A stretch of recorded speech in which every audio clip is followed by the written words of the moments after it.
السلام علیکم جی، کیا حال چال ہے آپ سب لوگوں کے؟ میں امید کرتی ہوں کہ آپ سب بالکل ٹھیک ہوں گے، خیریت سے ہوں گے۔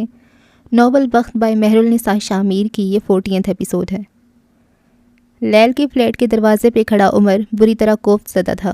ہارون سے ملنے کے بعد اس کا ارادہ اپنے گھر جا کر حالے سے بات کرنے کا تھا، جب لیل نے اس کو کال کر کے اپنے گھر بلا لیا اور اب وہ پچھلے 5 منٹ سے یہیں کھڑا بیل بجا رہا تھا، لیکن مجال ہے جو دروازہ کھل جائے۔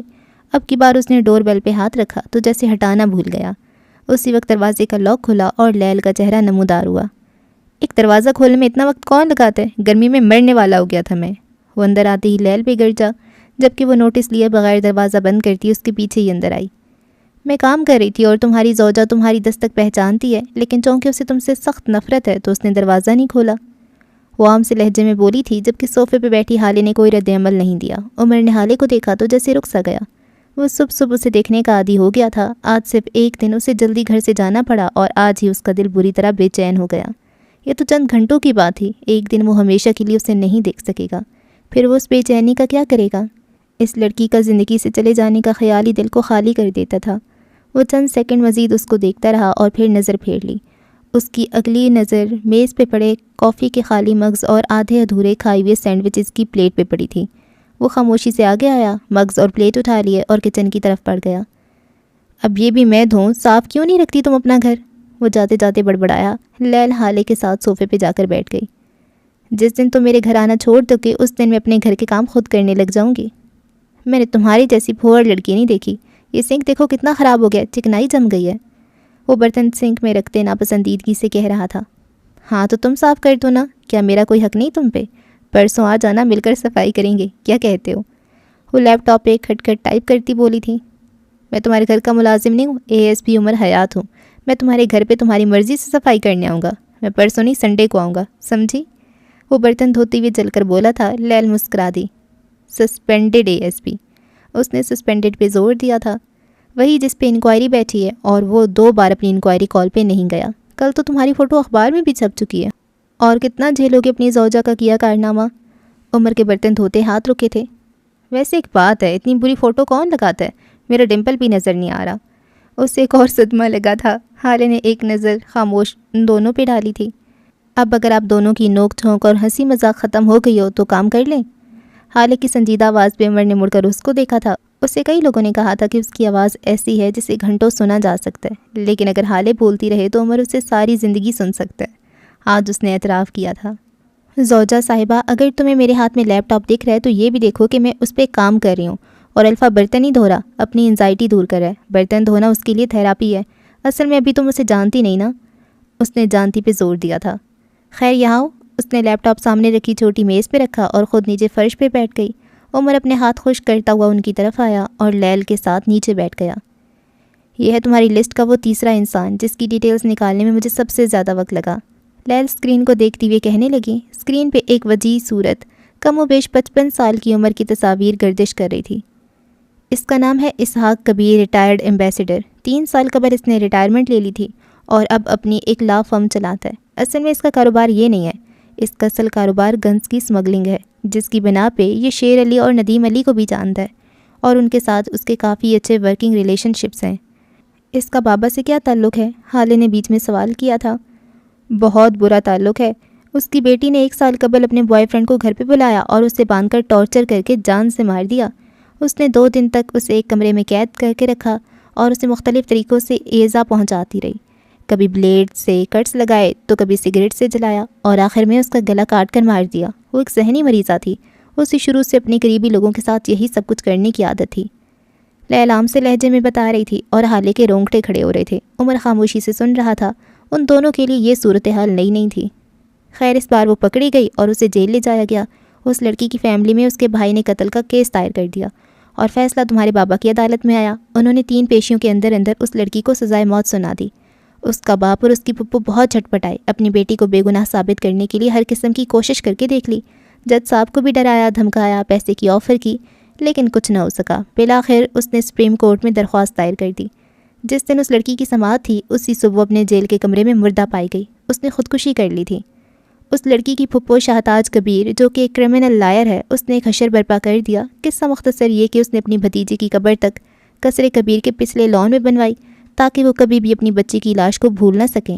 کبھی امکان ہے کہ وہ لوگ تمہارے اغوا میں شامل ہو سکتے ہیں، اور شہتاج نے 2 بار جج صاحب کو جان سے مارنے کی کوشش بھی کی تھی، لیکن وہ کامیاب نہ ہو سکی، اور جب اسے موقع ملا تو وہ کھیل کھیل گئی۔ لیل بول کر خاموش ہوئی اور دونوں کو میرے بغیر تمہارا کیا ہوتا والی نظروں سے دیکھا۔ حالے نے گہری سانس بھری، وہ ان سب کی عادی نہیں تھی۔ کچھ عرصہ پہلے تک اس کی زندگی بس فیشن، کھانا، گھومنا اور پارٹیز تھی۔ اب اس کی زندگی اچانک سے بقا کی جنگ، نفرت، انتقام اور جھوٹ میں بدل گئی تھی۔ وہ ظاہر کرتی تھی کہ وہ ان حالات میں فٹ ہے، لیکن وہ مس فٹ تھی، یہ اس کا دل کہتا تھا۔ کیا مجھے ان کے خلاف کچھ ایسا مل سکتا ہے جس سے وہ میرے سامنے اپنا گناہ مان لیں؟ کوئی دھمکی، کوئی خوف، کچھ بھی؟ اس نے لیل کو دیکھ کر پوچھا تھا۔ عمر اٹھ کھڑا ہوا تھا۔ سینٹر ٹیبل پہ ابھی سامان بکھرے پڑے تھے۔ کیا وہ انہیں جگہ پہ رکھے بغیر سکون سے بیٹھ سکتا تھا؟ لیل نے کندھے اچکائے تھے۔ یہ میرا ورک ٹائم ہے زوجہ صاحبہ، میں اس وقت اتنا ہی بولوں گی جتنا مجھے پیسے ملیں گے۔ حالی نے اپنا بیگ کھول کر 5-5 ہزار کے 4 نوٹ نکالے تھے اور سامنے رکھ دیے۔ لیل نے سر کے خم سے شکریہ ادا کیا۔ تم انہیں دھمکا نہیں سکتی کیونکہ وہ ان سب چیزوں سے بہت آگے آ گئے ہیں۔ تم انہیں خوف زدہ بھی نہیں کر سکتی کیونکہ اگر ان کو خوف ہوتا تو ویسے کاموں میں نہ پڑتے۔ تم صرف ایک کام کر سکتی ہو، ان کے راز۔ تم ان کے راز لا کر ان سے کچھ بھی کروا سکتی ہو۔ ان کی کمزوری ان کا پیسہ ہے، ان کا راز ان کا پیسہ ہے۔ نیب کی طرف سے ان پہ ڈھیروں کرپشن چارجز ہیں۔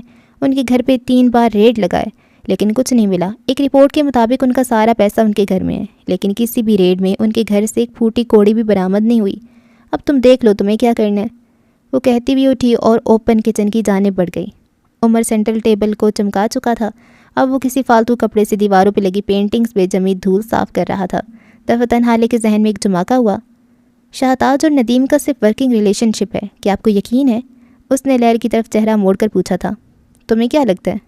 مجھے لگتا ہے ان دونوں کے درمیان وہ ریلیشن ہے جس میں انسان سر دھڑ کی بازی لگا سکتا ہے، جس میں اسے نفع نقصان کی پرواہ نہیں ہوتی، جس میں ایک انسان کے کہنے پہ آپ دنیا ادھر کی ادھر کر سکتے ہیں، جس میں ایک شخص کی بات آپ کے لیے حرف آخر ہوتی ہے، جس میں آپ بنا سوچے سمجھے ایک اندھے کنویں میں بھی ڈوب سکتے ہیں۔ اور وہ جذبہ کون سا ہے؟ عمر نے پیچھے سے پکارا تھا۔ محبت، حالے ہلکی آواز میں بولی تھی۔ مجھے اب تک لگتا تھا ندیم نے شاید یہ کام کسی کی نفرت کے تحت کیا ہوگا، لیکن میں بھول گئی تھی ایسے بے خوف فیصلے محبت کرواتی ہے۔ وہ بولتی ہوئی اٹھ کھڑی ہوئی تھی۔ لیل یک ٹک اس کو دیکھ رہی تھی۔ اب تم کیا کرو گی؟ حالے سادگی سے مسکرائی۔ میرے دوستوں میں مجھے ریلیشن شپ ایڈوائزر کے لیے ملکہ سمجھا جاتا ہے۔ ان دونوں کی محبت قائم ہے کیونکہ اس میں اب تک دور دور تک رقابت نہیں رہی۔ میں محبت کو رقابت کا خوف دلاؤں گی اور محبت خوف زدہ ہو جائے گی۔ یہ کمزور لمحہ ہوگا اور اس کمزور لمحے میں کسی بھی انسان کے دل کی بات جان سکتی ہوں۔ لیل اور عمر بس اس کو دیکھے گئے۔ وہ اپنا بیگ اٹھائے باہر نکل گئی۔ سلطان منزل کا لان اس وقت ویران تھا۔ کوئی وقت تھا جب یہاں بیٹھ کر چائے پی جاتی تھی، باتیں کی جاتی تھیں، لیکن اب نہ باتیں رہیں نہ باتیں کرنے والے لوگ۔ محل نما گھر میں رہ گئی تو بس ایک نحوست۔ اس نحوست بھرے گھر کے لان میں اس وقت حسن سلطان اکیلا بیٹھا تھا جب مہرماں اور سفیر اسے اپنی جانب آتے دکھائی دیے۔ سفیر کے چہرے پہ غصہ تھا۔ تم اس 2 ٹکے کے پولیس والے سے ملنے کیوں گئے تھے؟ سفیر اس کے سر پہ کھڑا دھاڑا۔ حسن نے پرسکون نظروں سے اس کو دیکھا۔ میں اس سے ملنے نہیں گیا، میں برونو کو واک پہ لے کر گیا تھا۔ وہ مجھے وہاں مل گیا اور ہم نے بات کر لی، اس میں کیا بڑی بات ہے؟ بکو مت، وہ پہلے سے تیز آواز میں دھاڑا تھا۔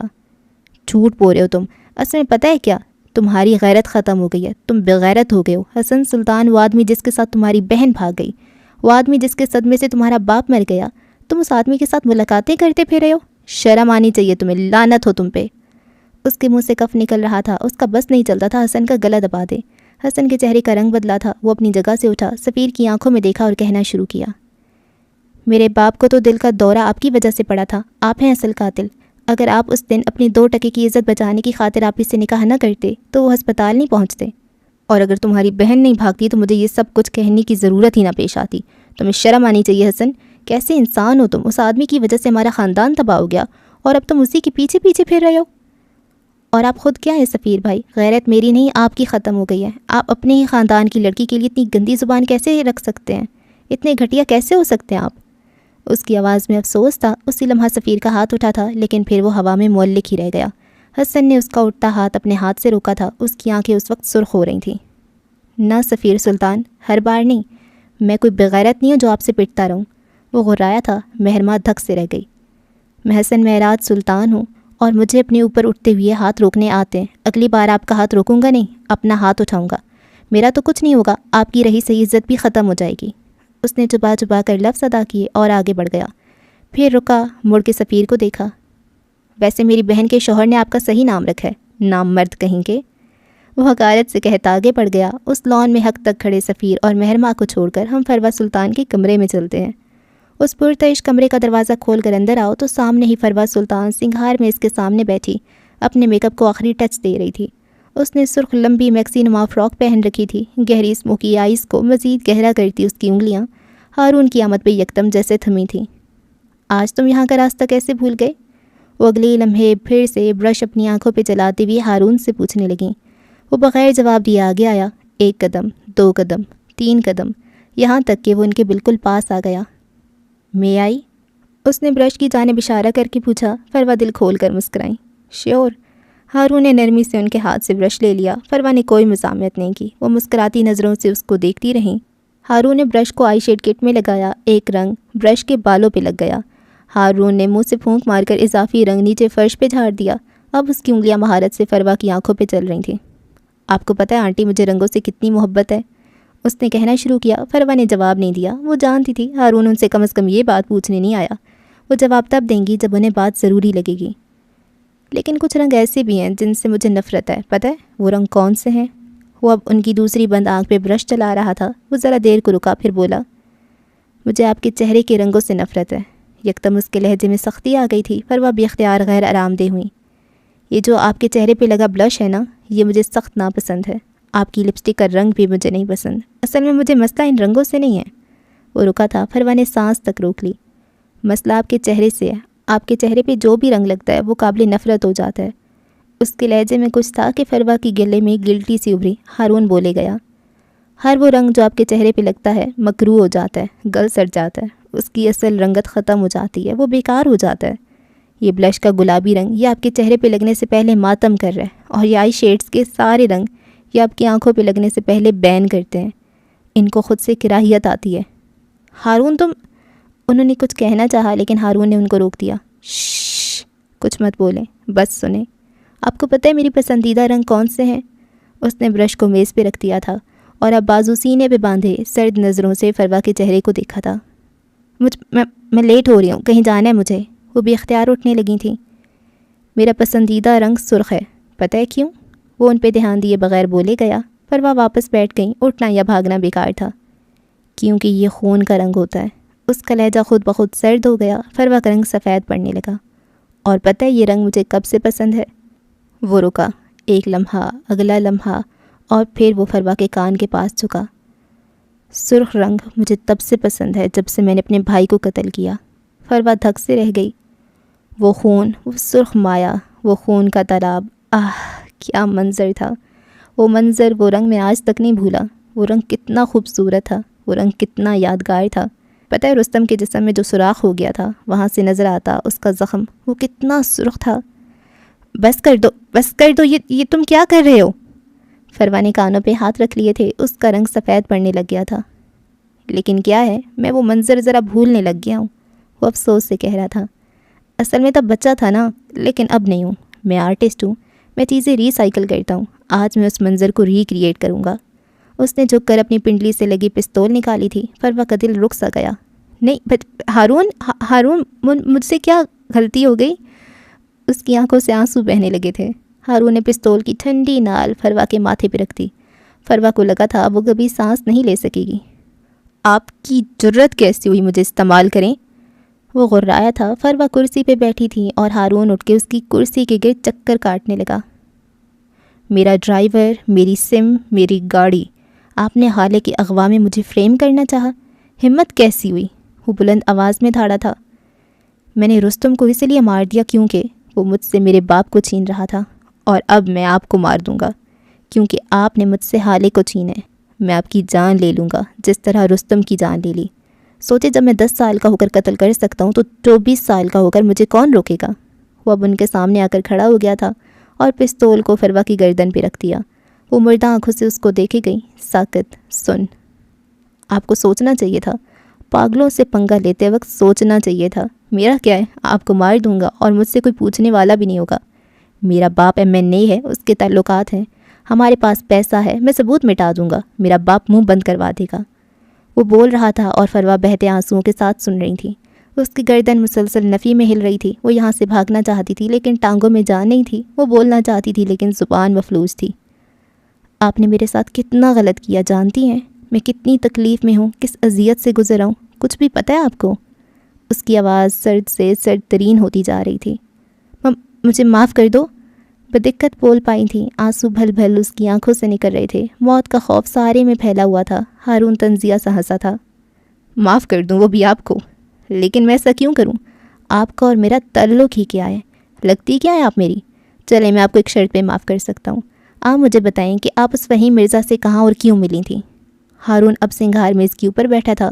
پستول اب بھی اس کے ہاتھ میں تھی۔ وہ اسے گھما رہا تھا۔ کیا وہ واقعی اسے گھما رہا تھا یا اپنے ہاتھوں کی لرزش پہ قابو پانے کی کوشش کر رہا تھا؟ وہ بس مجھ سے ہیون کی بات کرنا چاہتا تھا۔ اسے لگا تھا میں معراج بھائی سے بات کر سکتی ہوں۔ اس نے مجھ سے کہا کہ میں معراج بھائی سے کہوں کہ ہم حالے کا رشتہ اس صورت میں قبول کریں گے کہ وہ ہیون کے کاغذات حالے کو جہیز کی صورت دے دیں۔ ظاہر ہے میں نے منع کر دیا۔ وہ تیز تیز بولتی جا رہی تھیں۔ آنسو تھم گئے تھے۔ ہارون ان کے قریب جھکا۔ رفاقتوں کے نئے خواب خوش نما ہیں مگر گزر چکا اب تیرے اعتبار کا موسم۔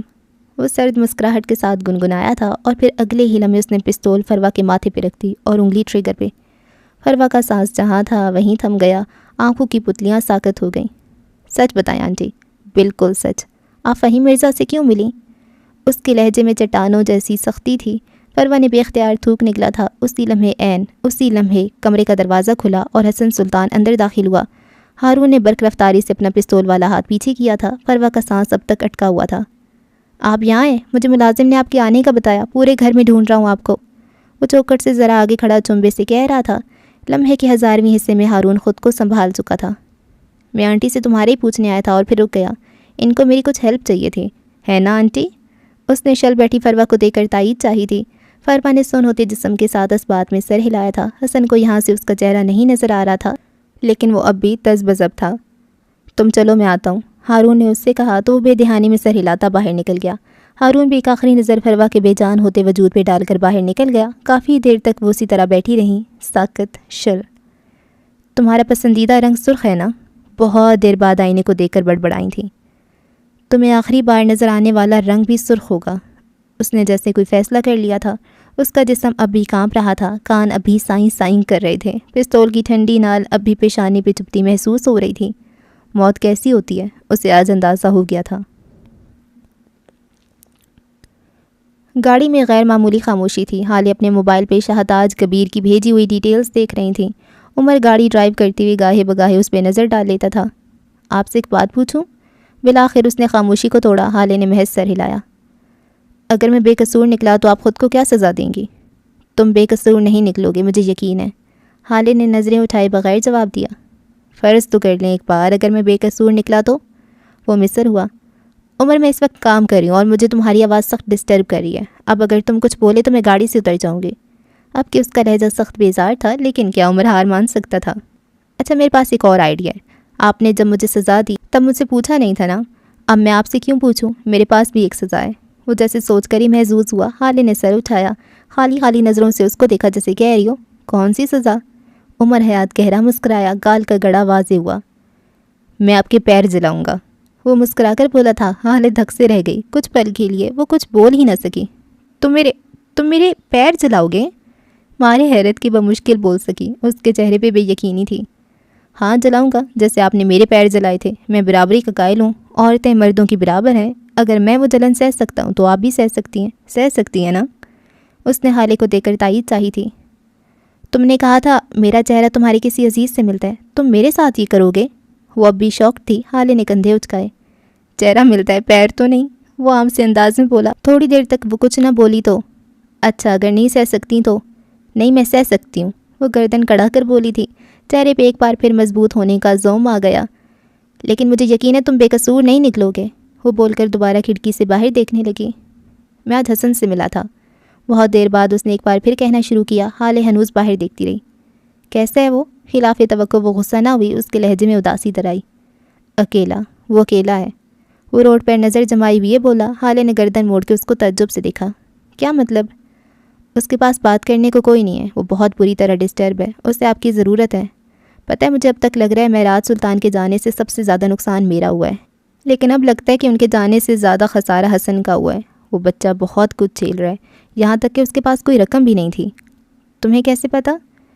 میں عمر حیات ہوں، مجھے سب کچھ پتہ ہوتا ہے، میری آنکھیں ایکس رے کرتی ہیں، میں سب سمجھ جاتا ہوں۔ میں اسے فالو کر رہا تھا، وہ ہر صبح جس شاپ سے کافی لیتا ہے، کئی دن سے وہ شاپ میں بھی نہیں گیا، صرف اس لیے کیونکہ وہ ایک مہنگی شاپ ہے۔ وہ اب گھر سے کافی ساتھ لاتا ہے یا پھر کسی سستی سی شاپ سے کافی پیتا ہے۔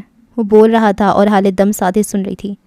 اس کا وہ کتا نہیں ہے، اس کا نام برونو ہے، حسن کا بیٹا ہے وہ، حالے نے ناگواری سے ٹوکا۔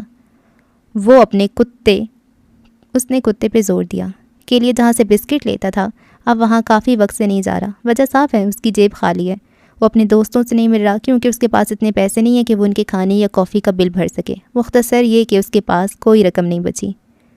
اس نے مجھ سے کیوں نہیں کچھ کہا؟ وہ بدقت بولی۔ وہ سلطان ہے، اسے بھرم رکھنے آتے ہیں۔ حالے خاموش ہو گئی، وہ جانتی تھی حسن صرف حالے سے پیسے لے سکتا ہے اور اب اس کے پاس حالے نہیں تھی۔ عمر نے یہاں وہاں دیکھا، گاڑی کے ڈیش بورڈ پہ رکھا اپنا موبائل اٹھایا اور پینٹ کی جیب میں اڑسا، گلا کھنکارا۔ اب وہ بات کرنے کو تیار تھا۔ میں ہارون سے بھی ملتا ہوں، عمر نے ہلکی آواز میں کہا۔ کب سے؟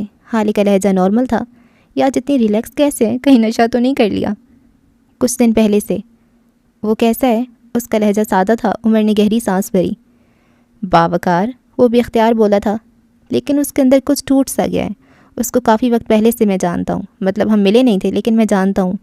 وہ جب پہلے ہنستا تھا تو اس کی آنکھیں بھی ہنستی تھیں، اب بس وہ خود ہی ہنستا ہے۔ اس کی آنکھوں میں اداسی ہے، وہ دکھاتا نہیں ہے لیکن مجھے دکھ جاتی ہے۔ اور سب سے بڑی بات، اس کا دل ٹوٹا ہوا ہے جس سے وہ خود ہی جوڑ رہا ہے۔ اس سے بھی اہم بات، وہ دوبارہ پینٹ کرنے لگا ہے۔ وہ ایسے بتا رہا تھا جیسے کوئی خبر نامہ۔ اس کی آخری بات پہ حالے کو خوشگوار حیرت ہوئی تھی۔ چند لمحوں کے لیے وہ ماری خوشی کی کچھ بول ہی نہ سکی۔ اس نے کیا پینٹ کیا ہے؟ کافی دیر بعد وہ بولی تو اس کے لہجے میں بس خوشی اور مخلصی تھی۔ ہارون شاہد، عمر نے موڑ کاٹتی ہوئی جواب دیا۔ ہارون شاہد؟ حالے نے دہرایا۔ آپ نہیں سمجھیں گی، خیر میں آپ کو گھر چھوڑ کر تھانے جاؤں گا، اس ڈرائیور سے ملنے جس نے آپ کو اغوا کیا تھا۔ وہ اب اپنے گھر والی گلی میں تھا۔ میں ساتھ آؤں گی؟ ہرگز نہیں، وہ ترکی بترکی بولا تھا۔ میں ہرگز بھی آپ کو ایسی جگہ نہیں لے کر جاؤں گا جہاں ہر قسم کے گنڈے موالی آتے ہوں، جہاں ہر قسم کی نظریں اٹھتی ہوں۔ ایسی جگہ آپ کے قابل نہیں ہے، میں خود جاؤں گا۔ وہ دو ٹوک لہجے میں بولا تھا، ساتھ گاڑی کو بریک لگا کر روکا۔ وہ اب اپنے گھر کے دروازے کے آگے تھے۔ تم مجھ پہ حکم نہیں چلا سکتے، میں حالے سلطان ہوں، وہاں جاؤں گی جہاں میرا دل کرے گا۔ کوئی اگر میری طرف بری نظر سے دیکھے گا تو میں اس کی آنکھیں نکالنا جانتی ہوں، اور تمہیں میں نے بتایا ہے، اجازت نہیں مانگی۔ عمر نے سینے پہ ہاتھ باندھے، سکون سے اس کی ساری تقریر سنی، پھر سراہنے والے انداز میں ابرو اچکائے۔ براوو، میں آپ کی اس تقریر سے خاصا متاثر ہوا ہوں، لیکن میں آپ کو اپنے ساتھ نہیں لے کر جاؤں گا۔ حالے نے اس کو کلس کر دیکھا تھا، پھر یکدم اس کے ذہن میں کچھ کلک ہوا۔ کاغذی ہی صحیح، میں تمہاری بیوی ہوں، کیا تم اتنے گئے گزرے ہو کہ کوئی بھی ایرا غیرہ تمہارے سامنے تمہاری بیوی کو دیکھنے کی جرات کر سکتا ہے؟ وہ جتاتی نظروں سے پوچھ رہی تھی۔ عمر کے تاثرات سخت ہو گئے، پھر یکدم وہ مسکرایا۔ میری غیرت کو جگانے کے لیے یہ ایک اچھی کوشش تھی، لیکن اگر آپ کو لگتا ہے کہ میں آپ کی بات سن کر غیرت کی چوٹیاں پھلانگ کر آپ کو اپنے ساتھ لے جاؤں گا تو آپ غلط ہیں۔ آپ گھر جا رہی ہیں مسز حالے حیات، وہ تپانے والے لہجے میں بولا تھا۔ حالے چند لمحہ اس کو دیکھتی رہی، ڈھیر سارا غصہ اور اشتعال اپنے اندر دبائے، اور پھر دروازہ کھول کر ایک زوردار آواز کے ساتھ گویا اس کے منہ پہ مارتی باہر نکل گئی۔ خود کو جانے کی اجازت مل نہیں رہی، ان بیوی کو لے جاؤں؟ ہاں، وہ بڑبڑاتی ہوئی گاڑی آگے بڑھا لے گیا۔ صبح سے دوپہر اور دوپہر سے رات ہونے کو آئی تھی، لیکن عمر کے کام تھے کہ ختم ہونے کو نہیں آتے تھے۔ اس وقت وہ DIG کے آفس کے باہر تھا۔ ایک سیاہ وردی والا پولیس والا اس کے ساتھ اندر جانے کی اجازت طلب کرنے گیا تھا۔ اسی لمحے وہ واپس آتا دکھائی دیا۔ واپس آ کر اس نے عمر کو سلیوٹ پیش کیا اور اندر جانے کا اشارہ کیا۔ عمر سر کے خم سے جواب دیتا اندر بڑھ گیا۔ ایک شاہانہ قسم کا ایئر کنڈیشنڈ دفتر اس کا منتظر تھا۔ اس آفس کے عین وسط میں ایک لکڑی کی میز رکھی تھی، جس کے پیچھے ایک سیاہ وردی اور ڈھیر سارے میڈلز والا کوئی 50 سالہ آدمی بیٹھا تھا۔ آفس کی دیوار کے ایک کونے میں کتابوں کا ریک اور اس کے ساتھ ایک الماری میں ترتیب سے مختلف فائلز سجی تھیں۔ عمر جیسے اندر داخل ہوا، اس کے لبوں کو ایک اسودہ سی مسکراہٹ نے چھوا تھا۔ اس سے ذرا کم پرتعش، لیکن اس کا آفس بھی ایسا ہی تھا۔ اس کے جسم پہ بھی سیاہ وردی ہوتی تھی۔ اب اس کی نظر سامنے بیٹھے آدمی پہ گئی۔ اس نے بوٹ کو زمین پہ مارا اور پھر ہاتھ ماتھے تک لے گیا۔ دوستی اپنی جگہ، وردی کی عزت اپنی جگہ۔ سامنے بیٹھا آدمی جس کی وردی پہ لگی نیم پلیٹ پہ شمشیر لکھا تھا، اس کی نظروں میں دبا دبا غصہ تھا۔ ASP عمر حیات، آپ کو یاد آ گیا کہ اس وردی اور اس سے جڑے لوگوں سے آپ کا کوئی تعلق ہے، یا آپ کو یہ یاد آ گیا کہ آپ کو کوئی نوکری بھی ہے؟ مجھے بتانا پسند کرو گے کہ تم پہ خرچ کیے ہوئے حکومت کے پیسے تم کیسے ویسٹ کر سکتے ہو؟ اس کا لہجہ تن سے بھرا ہوا تھا۔ عمر مسکراتا ہوا آیا اور ان کے سامنے رکھی کرسی پہ بیٹھ گیا۔ میں نے تمہیں بیٹھنے کو نہیں کہا، شمشیر نے گھرکا تھا۔ اچھا، لیکن مجھے تو یہی سنائی دیا۔ بکو مت، مجھے یہ بتاؤ تم کہاں تھے اور کیوں تھے؟ کیا تم نے واقعی اس لڑکی کو اغوا کیا ہے؟ اور اگر کیا تھا تو کیا اس کو سنبھال نہیں سکے؟ میں غیر مردوں سے اپنی بیوی کی بات نہیں کرتا اور نہ ہی یہ پسند کرتا ہوں کہ کوئی بھی مرد میری بیوی کی بات کرے، آئندہ خیال رکھنا۔ الفاظ کے برعکس اس کا لہجہ نارمل تھا۔ شمشیر اس کے دو ٹوک انداز کا عادی تھا، سو اس نے اثر نہیں لیا۔ البتہ وہ اب اس کی بیوی کی بات نہیں کرے گا، یہ طے تھا۔ یہاں تشریف لانے کی وجہ جان سکتا ہوں یا اس پہ بھی کوئی پابندی ہے؟ اس نے جل کر پوچھا تھا۔ عمر آگے کو ہو بیٹھا، اس کی آنکھوں کی چمک مزید بڑھ گئی۔ مجھے ندیم علی کے ساتھ 15 منٹ چاہیے۔ شمشیر کا دماغ بھگ سے اڑا تھا۔ اور کیوں چاہیے تمہیں یہ 15 منٹ؟ تم نے اسے تہجد کی رکھتے پوچھنی ہے یا اس کے ہاتھ پہ بیعت کرنے جا رہے ہو؟ اس نے چبا چبا کر پوچھا تھا۔ نہیں، میں نے اسے جہنم کی آگ کے جسم جلانے کی کیپیسٹی پوچھنی ہے، اور اس سے یہ بھی پوچھوں گا کہ جب ابلیس آپ کو تیل کی کڑاہی میں تلے گا تو برنول کہاں سے لینا ہے؟ وہ بھی اسی کے لہجے میں بولا تھا۔ شمشیر نے دانت پہ دانت جما کر ضبط کرنا چاہا۔ میری بات سنو عمر، وہ میز پہ آگے کو ہوا۔ تم اس شہر کے لوکل نہیں ہو، تم کئی سال کسی اور شہر میں پوسٹڈ رہے ہو۔ وہ چھوٹا شہر تھا، وہاں برائی اور شر کم تھا۔ یہ کراچی ہے، جیتی جاگتی جہنم۔ یہ بندہ کھا جاتی ہے، نکل جاتی ہے اور پتہ بھی نہیں چلتا۔ اس شہر کا پانی دل سے احساس ختم کر دیتا ہے۔ تم چھوٹے شہر کے چھوٹے موٹے جرائم دیکھ کر یہاں آئے ہو۔ یہاں کی دنیا الگ ہے، یا واپس چلے جاؤ یا اس شہر کو ایز اٹ از قبول کرو۔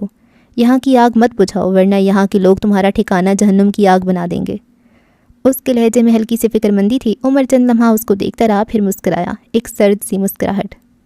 میں جس شہر سے آیا ہوں نا، وہاں لوگ راتوں کو اٹھ کر تہجد نہیں پڑھا کرتے۔ چوری، ڈاکہ، قتل، ریپ، یہ سب وہاں بھی ہوتا ہے۔ وہ کوئی تیسری دنیا نہیں تھی، وہاں بھی لوگ رہتے تھے، اور لوگ جہاں بھی رہتے ہوں وہ اس جگہ کو جہنم ہی بنا دیتے ہیں۔ بات کراچی یا کوئٹہ کی نہیں ہے، بات لوگوں کی ہے۔ کوئی بھی شہر برا یا اچھا نہیں ہوتا، اسے اچھا یا برا وہاں کے رہنے والے لوگ بناتے ہیں۔ برے لوگ ہر شہر میں ہیں۔ تم مجھے ان لوگوں کا خوف نہ دلاؤ، ڈرتے وہ لوگ ہیں جنہیں کچھ کھونے کا خوف ہو۔ انگلی سے سینے پہ دستک دی۔ میں عمر حیات ہوں، میرے پاس کھونے کو صرف یہ چلتی سانس سے ہیں، اور ان کو روکنے پہ بس خدا کا اختیار ہے۔ سو میں ہر قسم کے خوف سے آزاد ہوں۔ اب تم مجھے بتاؤ، میرا کام کر سکتے ہو یا نہیں؟ شمشیر نے ایک گہری سانس لی۔ عمر، میری بات سمجھنے کی کوشش کرو۔ تم پہ ایک لڑکی کے اغوا کا کیس ہے، تم سسپینڈڈ ہو، تم پہ انکوائری بیٹھی ہے، اور سونے پہ سہاگا، تم اپنی انکوائری کال پہ 2 بار نہیں گئے، تمہاری فوٹو اخبار میں لگی ہے۔ تم ایک آخری کال آئے گی، اور اگر تم نہیں گئے تو تمہاری نوکری چلی جائے گی۔ تم جانتے ہو مجھ پہ کتنا پریشر ہے، میں نے کس طرح آئی ٹی کو سنبھالا ہوا ہے، کس طرح انکوائری ٹیم کے ساتھ پیر جوڑے ہیں، کس طرح تمہاری خاطر ذلیل ہو رہا ہوں۔ آخر تم مجھے بتا کیوں نہیں دیتے کہ تم چاہتے کیا ہو؟ مجھے ایسے عاجز آ گیا تھا۔ میری انکوائری ہوگی تو میں بری و ذمہ ہو جاؤں گا، اور مجھے دوبارہ فیلڈ میں آنا ہوگا، جو کہ اس وقت ممکن نہیں۔ سن لیا؟ اب بتاؤ 15 منٹ دے رہے ہو یا نہیں؟ عمر، میری بات سنو تم۔ اس نے کچھ سمجھانا چاہا جب عمر اٹھ کھڑا ہوا۔ ایک بار تو میرے پاس آئے تھے شمشیر، تم سسپینڈڈ تھے جیسے کہ آج میں۔ تمہارے بھائی پہ قتل کا الزام تھا، FIR کٹ چکی تھی۔ اسی رات تمہاری ماں مر گئی، تمہارا بھائی گرفتار ہو چکا تھا۔ اگر اس کی بیل کے لیے بھی جایا جاتا تو کم از کم پورا دن لگ جاتا۔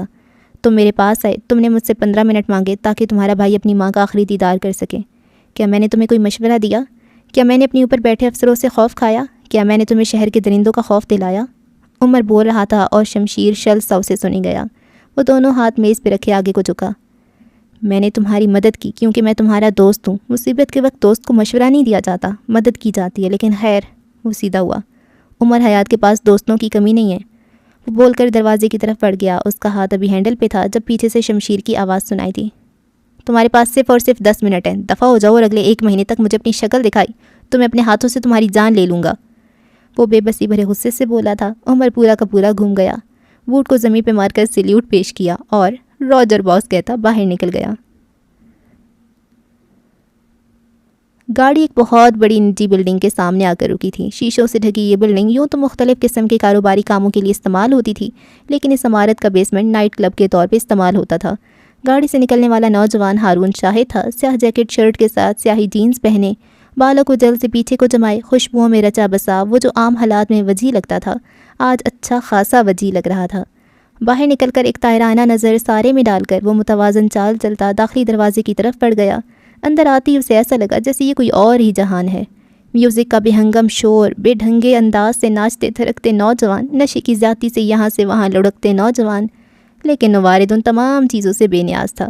وہ اسپاٹ نظروں سے اطراف میں نظریں گھماتا، کسی غیر شناسا لیکن جلد ہی شناسا ہو جانے والے چہرے کو ڈھونڈ رہا تھا، جس کے لیے اسے زیادہ تردد نہیں کرنا پڑا۔ اس کی نظروں کے عین سامنے دائرے میں رکھے صوفوں میں ایک سنگل صوفے پہ اسے وہ لڑکا بیٹھا ہوا نظر آیا، جاسم شاہ۔ مناسب نقوش، صاف رنگت لیکن مجھی ہوئی آنکھیں اور ٹھکرایا ہوا چہرہ۔ ہارون کو اس کے اندر اپنا کچھ ماہ قبل والا چہرہ دکھائی دیا۔ خدا نے محبت کو ہیل کرنے کا اختیار دیا تھا۔ یہ کیسی محبت تھی جو تکلیف کے علاوہ کچھ نہیں دے رہی؟ یہ کیسی محبت ہے جو چہرے پہ چمک لانے کی بجائے چہرے کا نور ختم کر دیتی ہے؟ لیکن کیا یہ واقعی محبت ہے یا کوئی obsession؟ اس نے سر جھٹکا، ایک گہری سانس لی اور ان صوفوں کی جانب قدم بڑھا دیے۔ ان کے قریب پہنچ کر ہارون نے دیکھا کہ درمیان میں رکھی شیشے کی میز پہ کونوں میں اور بیچ میں ایک سفید پاؤڈر رکھا تھا۔ وہاں بیٹھے نوجوان کے گروپ میں سے تھوڑی دیر بعد کوئی نوجوان نیچے کی طرف جھکتا، ناک سے وہ سفید پاؤڈر اندر تک لے جاتا اور پھر اپنا پورا وجود صوفے کی پشت پہ پھینک سا دیتا۔ یہ کیسا سرور تھا، یہ کیسی راحت تھی۔ اس وقت بھی ایک نوجوان نے اپنا چہرہ میز کی جانب جھکا رکھا تھا۔ ابھی وہ ناک کے ذریعے اس پاؤڈر کو اندر تک لے جاتا کہ ہارون نے اپنے جوگر کی ٹھوکر سے اس میز کو لڑکا دیا۔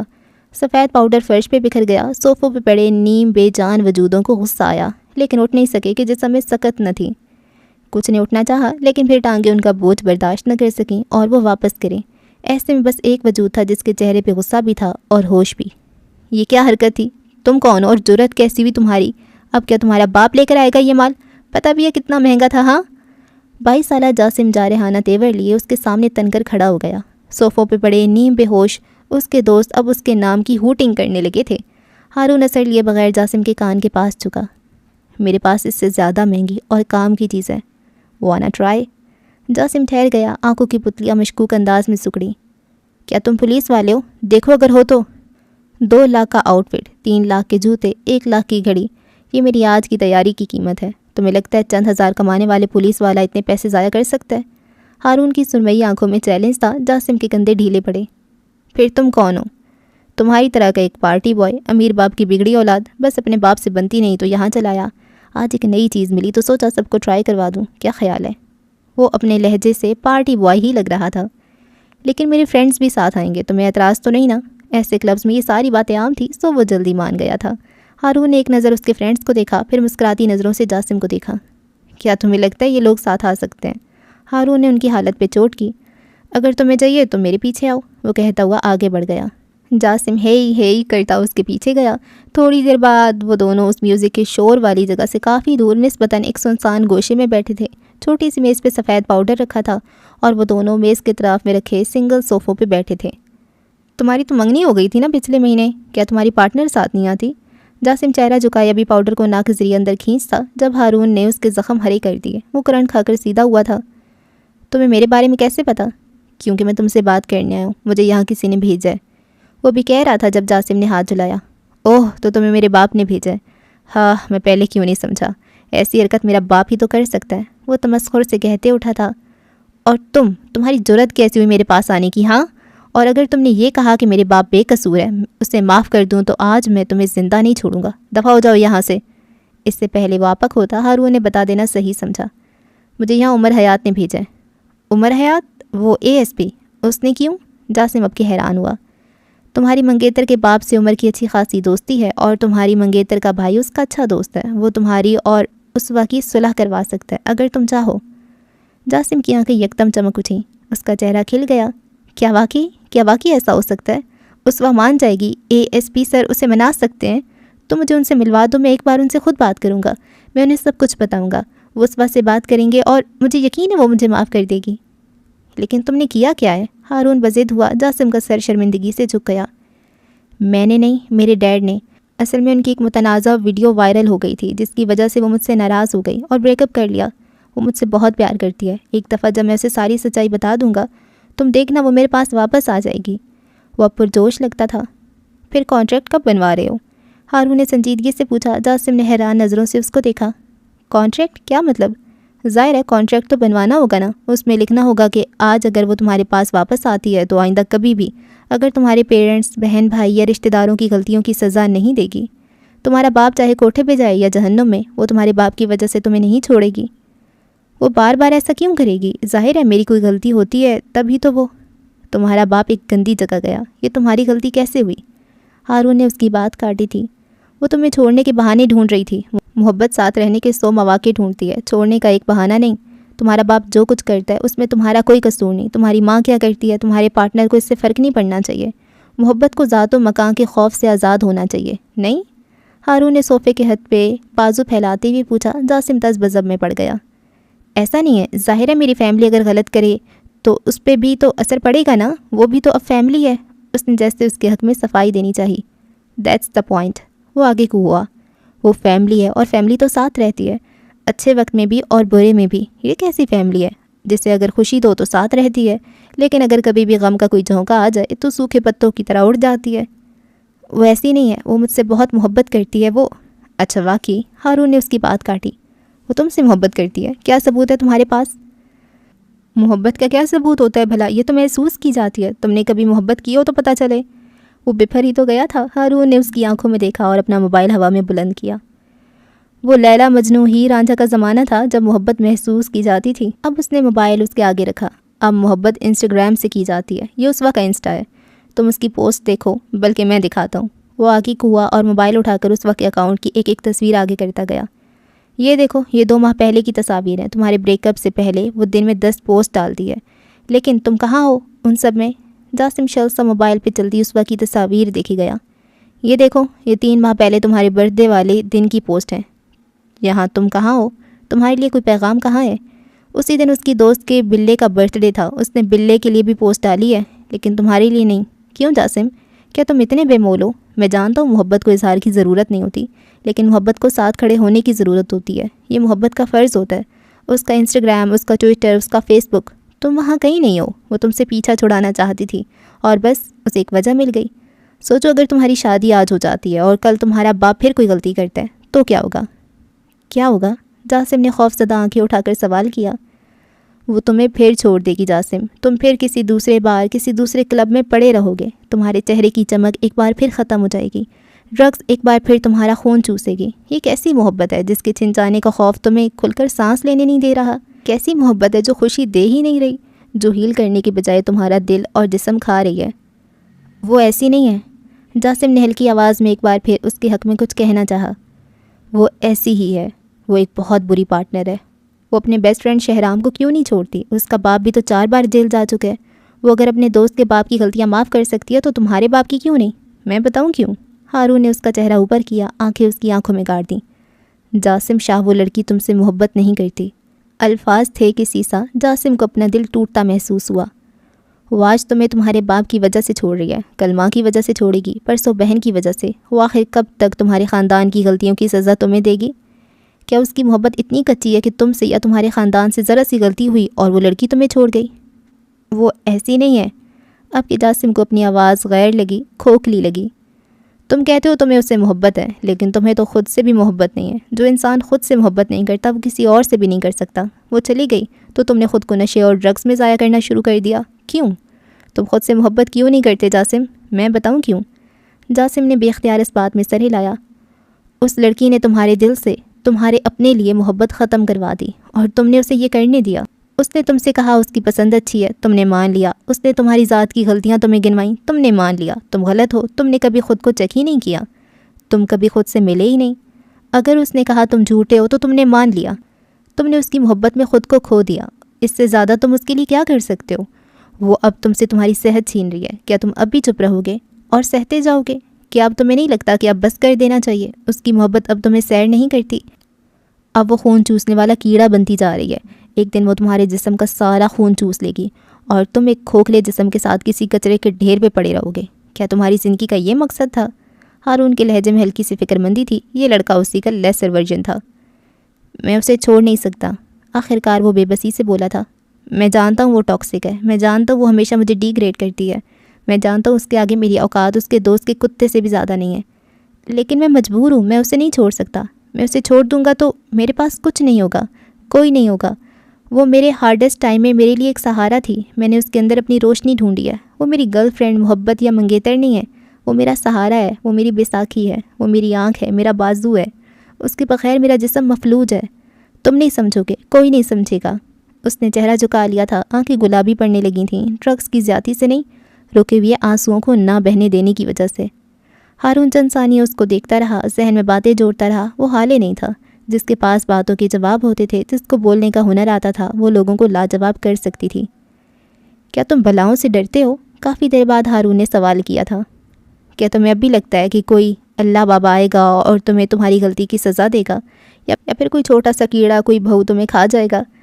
جاسم چند لمحے حیران نظروں سے اس کو دیکھتا رہا، پھر یکدم ہنس پڑا۔ کیسی باتیں کر رہے ہو؟ کیا میں کوئی بچہ ہوں؟ وہ کوئی اور زمانہ تھا، کوئی اور وقت تھا جب میں یا ہر بچہ ان سب چیزوں سے ڈرتا تھا۔ I am all grown up now. اب بھلا اس بکواس بات سے کون ڈرے گا؟ وہ ایک بار پھر ہنس دیا، ساتھ بڑبڑایا، بلا واٹ نان سینس۔ اسوا بھی وہی بلا ہے، وہی بہو ہے، وہی چھوٹا سا کیڑا جس سے ہمیں بچپن میں خوف آتا تھا، اور اب ہم ان سے بڑی بلا ہیں۔ ایک بار، بس ایک بار اگر تم دل کو مضبوط کر کے اپنے لیے کھڑے ہو جاؤ تو کوئی بلا، کوئی بھوت، کوئی کیڑا تمہیں نہیں ڈرا سکتا۔ ایک بار جب تم خود کے لیے کھڑے ہو جاؤ گے، تب تم اس انسان کے جانے پہ اسی طرح ہنسو گے جس طرح اب ہنس رہے تھے۔ جاسم ششدر رہ گیا۔ کوئی بھی چیز، کوئی بھی انسان، کوئی بھی واقعہ ہمیں تب تک ہانٹ کرتا ہے جب تک ہم اس سے چھپتے ہیں، اس سے بھاگتے ہیں۔ ایک بار، صرف ایک بار اگر اس کی آنکھوں میں آنکھیں ڈال کر کھڑے ہو جاؤ تو تمہیں پتہ چل جائے گا اصل بلا تم خود ہو، تم سے زیادہ مضبوط کوئی اور نہیں ہے۔ ساری بلائیں، سارے کیڑے یکدم غائب ہو جائیں گے اور باقی رہو گے تم، کیونکہ تم اپنے لیے خود کھڑے تھے۔ جاسم پھٹی پھٹی آنکھوں سے اس کو دیکھتا رہا۔ ہارون اٹھ کھڑا ہوا۔ وہ تمہارے ہارڈ ٹائم میں تمہاری بیساکھی تھی، لیکن بیساکھی کی لکڑی کو اب دیمک کھا گئی ہے، وہ کھوکھلی ہو گئی ہے۔ اب تمہیں اپنے پیروں پہ کھڑا ہونا پڑے گا۔ وہ تمہاری آنکھیں تھیں، لیکن اس آنکھ میں اب موتیے کا پانی اتر چکا ہے۔ علاج کراؤ ورنہ اندھے ہو جاؤ گے۔ وہ تمہارا بازو تھی، لیکن اس بازو میں اب ناسور پھیل گیا، اسے کاٹنا ہوگا ورنہ سارا جسم گل سڑ جائے گا۔ اور ایک بات، وہ جھکا، اس کے کندھے پہ اپنا ہاتھ رکھا۔ کسی محبت کو یہ حق نہیں کہ وہ آپ کی صحت کھا جائے، کسی محبت کو یہ حق نہیں کہ وہ آپ کو شراب پہ لگا دے، کسی محبت کو آپ کو ڈرگ ایڈکٹ بنانے کا حق نہیں۔ محبت کو صرف ایک حق حاصل ہے، ہیل کرنے کا، اور اگر وہ اپنا ایک کام بھی نہیں کر پا رہی تو اسے عزت سے رخصت کر دو۔ سادہ لہجے میں کہہ کر اس نے کندھے سے ہاتھ ہٹایا۔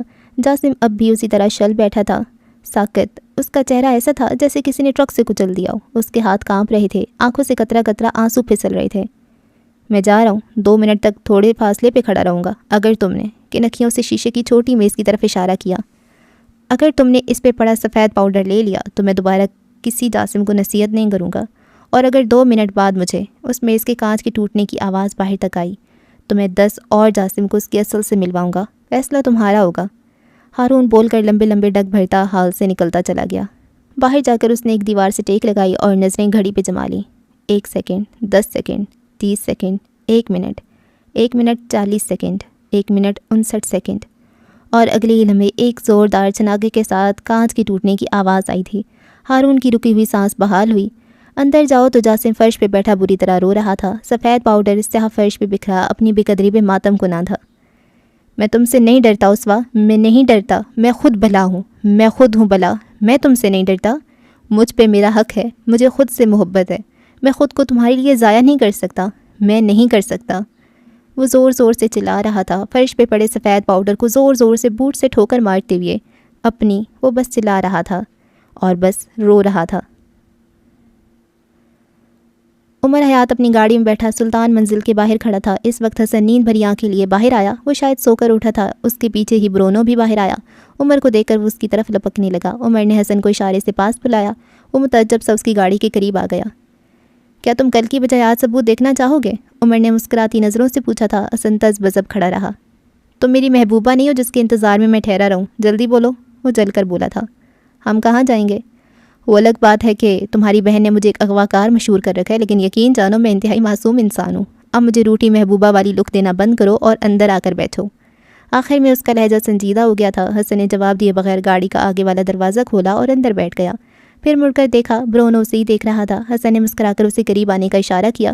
وہ فوراً گاڑی کے پاس آ گیا۔ تھوڑی دیر بعد گاڑی اپنی منزل کی طرف رواں دواں تھی۔ عمر کے چہرے پہ سخت بیزاری تھی، وجہ وہ بھورے بالوں والا کتا تھا جسے حسن نے پچھلی سیٹ پہ بٹھا رکھا تھا۔ اس کتے کو ساتھ لانے کی کیا ضرورت تھی؟ اس سے اچھا تھا تم خود بھی نہ آتے۔ آخری الفاظ زیر لب کہے تھے۔ میرا بیٹا ہر جگہ میرے ساتھ جاتا ہے، اگر تمہیں کوئی مسئلہ ہے تو مجھے یہاں اتار دو اور خود آگے چلے جاؤ۔ حسن نے بھی بغیر کسی لگی لپٹی کے جواب دیا۔ عمر کلس کے رہ گیا۔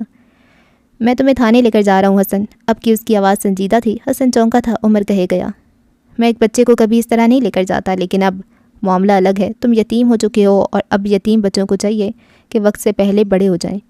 میں جانتا ہوں آج کے بعد تم معصوم نہیں رہو گے، لیکن میں چاہتا بھی نہیں کہ تم معصوم رہو۔ تمہیں اندازہ ہونا چاہیے تمہارے خاندان کے دشمن کیسے لوگ ہیں۔ تم اپنے خاندان کے سربراہ مرد ہو۔ میں آج کے دن کے لیے خود کو کبھی معاف نہیں کروں گا، لیکن تم آج کے دن کے لیے میرا شکریہ ادا کرو گے۔ اس کا لہجہ بے لچک اور سنجیدہ تھا، یہ کوئی اور ہی عمر تھا۔ کیا تم نے حالے کو بتایا ہے کہ تم مجھے کہاں لے کر جا رہے ہو؟ حسن نے اس کی ساری بات سن کر یہی بس پوچھا تھا۔ میرا دماغ خراب ہو گیا جو میں ان کو بتاؤں گا۔ حسن خاموش ہو گیا، شاید اس کا دل اداس ہو گیا تھا۔ تقریباً 15 منٹ کی مزید ڈرائیو کے بعد گاڑی اپنی منزل پہ پہنچ چکی تھی۔ تھانے کی عمارت اپنے پورے جلال کے ساتھ کھڑی تھی۔ عمر اور حسن ایک ساتھ گاڑی سے باہر نکلے۔ اندر کی طرف جاتے ہوئے ہر ایک نے عمر حیات کو سلام کیا، سلیوٹ کیا۔ کچھ کے چہرے بکھلائے ہوئے تھے، کچھ کے خوف زدہ۔ ان کے چہروں سے صاف اندازہ ہوتا تھا کہ آج تھانے پہ چھاپا لگا ہے۔ وہ دبنگ سی چال چلتا اندر کی جانب بڑھتا چلا گیا۔ حسن نئی نئی نظروں سے یہاں وہاں دیکھتا جا رہا تھا۔ تھانے کا ماحول ویسا ہی تھا، تناؤ اور شور سے بھرا تھا، اور کچھ گھبرایا ہوا بھی۔ وہ چلتا ہوا سیدھا ایک کمرے میں داخل ہوا۔ اب اس کی نظروں کے عین سامنے ایس ایچ او کی میز اور کرسی رکھی تھی۔ میز پہ سامنے سے لائے گئے ہوٹل کا کھانا رکھا تھا۔ عمر کو اندر آتے دیکھ وہ بکھلا کر اپنی کرسی سے اٹھا، پہلے سلام کیا، پھر سلیوٹ پیش کیا، آگے آ کے اس کے لیے کرسی رکھی۔ سر آپ اطلاع دے دیتے، میں حاضر ہو جاتا سر، آپ نے زحمت کی۔ وہ بکھلایا ہوا لگتا تھا، ماتھے پہ پسینے کے ننھے ننھے قطرے تھے۔ عمر بیٹھا نہیں، کھڑا رہا۔ اس کی تقلید میں حسن بھی کھڑا رہا۔ میں اگر اطلاع دے کر آتا تو تمہارا یہ شاہی انداز کیسے دیکھ پاتا؟ باہر مجرم بیٹھے ہیں، تھانے میں ایک حشر برپا ہے، اور تم یہاں بیٹھ کر کن اکھیوں سے میز پہ رکھے کھانے کی جانب اشارہ کیا۔ کھانا کھا رہے ہو؟ باہر ایک عورت کی FIR درج نہیں ہو رہی۔ تمہارے ASI نے اس کو کتنی دیر سے بٹھا رکھا ہے؟ وہ 1000 بار تمہیں بلانے کا کہہ چکی ہے، اور تم یہاں کھانا کھا رہے ہو؟ اس کا لہجہ بے لچک اور سخت تھا۔ حسن نے اسے عجیب نظروں سے دیکھا۔ کیا یہ وہی عمر حیات تھا جو آج صبح سے ملنے آیا تھا؟ حسن کو یکدم اس کی ذات سے ایک رعب سا محسوس ہوا۔ سر میں معذرت چاہتا ہوں، اصل میں میری طبیعت کچھ ناساز ہے۔ طبیعت ناساز ہے تو چھٹیاں لے کر گھر پہ آرام کرو، یہ کوئی ہسپتال کا بیڈ نہیں ہے، تھانہ ہے۔ ویسے اگر زیادہ بیمار ہو تو لمبی چھٹی دلوا دوں۔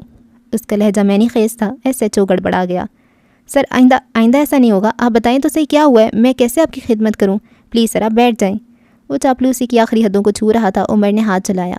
ندیم علی کس کوٹڑی میں؟ کھولو اسے ابھی، وہ روب سے کہتا ہوا آگے بڑھ گیا۔ SHO حق تک سا اس کے پیچھے گیا۔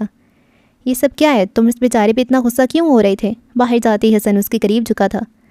جب بادشاہ کسی لمبے سفر سے محل واپس آتا ہے تو کچھ نئے احکام جاری کرتا ہے، کچھ چیزیں محل سے بدلواتا ہے۔ اس لیے نہیں کہ لوگ صحیح کام نہیں کر رہے ہوتے، اس لیے بھی نہیں کہ محل کو نئے احکامات کی ضرورت ہوتی ہے، اس لیے کہ لوگوں کو معلوم ہو جائے کہ بادشاہ واپس آ گیا ہے۔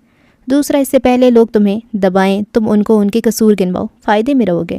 وہ بے نیازی سے کہتا آگے بڑھ گیا۔ ہر کوئی اسی کو دیکھ رہا تھا، ہر کوئی اسی کی بات کر رہا تھا۔ اس کی سفارش DIG سے آئی تھی، اس کی پہنچ اونچی تھی۔ ایک کوٹڑی کے سامنے آ کر وہ رکے تھے۔ عظیم SHO نے خود لاک کھولا۔ عمر اندر داخل ہوا۔ اندر کا منظر ایک قیدی، ایک مجرم کے کمرے کا بالکل نہیں تھا۔ کونے میں رکھا نرم میٹریس، پانی کا صاف ستھرا کولر، مچھروں سے بچنے کی مچھردانی اور باہر سے منگوائے ہوئے کھانے کے ڈبے۔ چھوٹے قد والا ندیم اس وقت کرسی پہ بیٹھا تھا، اس کے ہاتھ میں موبائل تھا۔ عمر کو دیکھ کر وہ چل کر کھڑا ہوا تھا۔ عمر نے زخمی اور غصے بھری نظروں سے عظیم کو دیکھا۔ یہ تمہاری ماں کا گمشدہ بیٹا ہے جو اس کے اتنے لاڈ اٹھا رہے ہو؟ وہ پوری قوت سے دھڑا تھا۔ عظیم اچھل کر دور ہٹا۔ حسن کو بھی اب اس سے ذرا ذرا خوف محسوس ہونے لگا۔ یہ ماحول اس کے لیے نیا تھا اور عمر کا یہ چہرہ اس کے لیے انجانا۔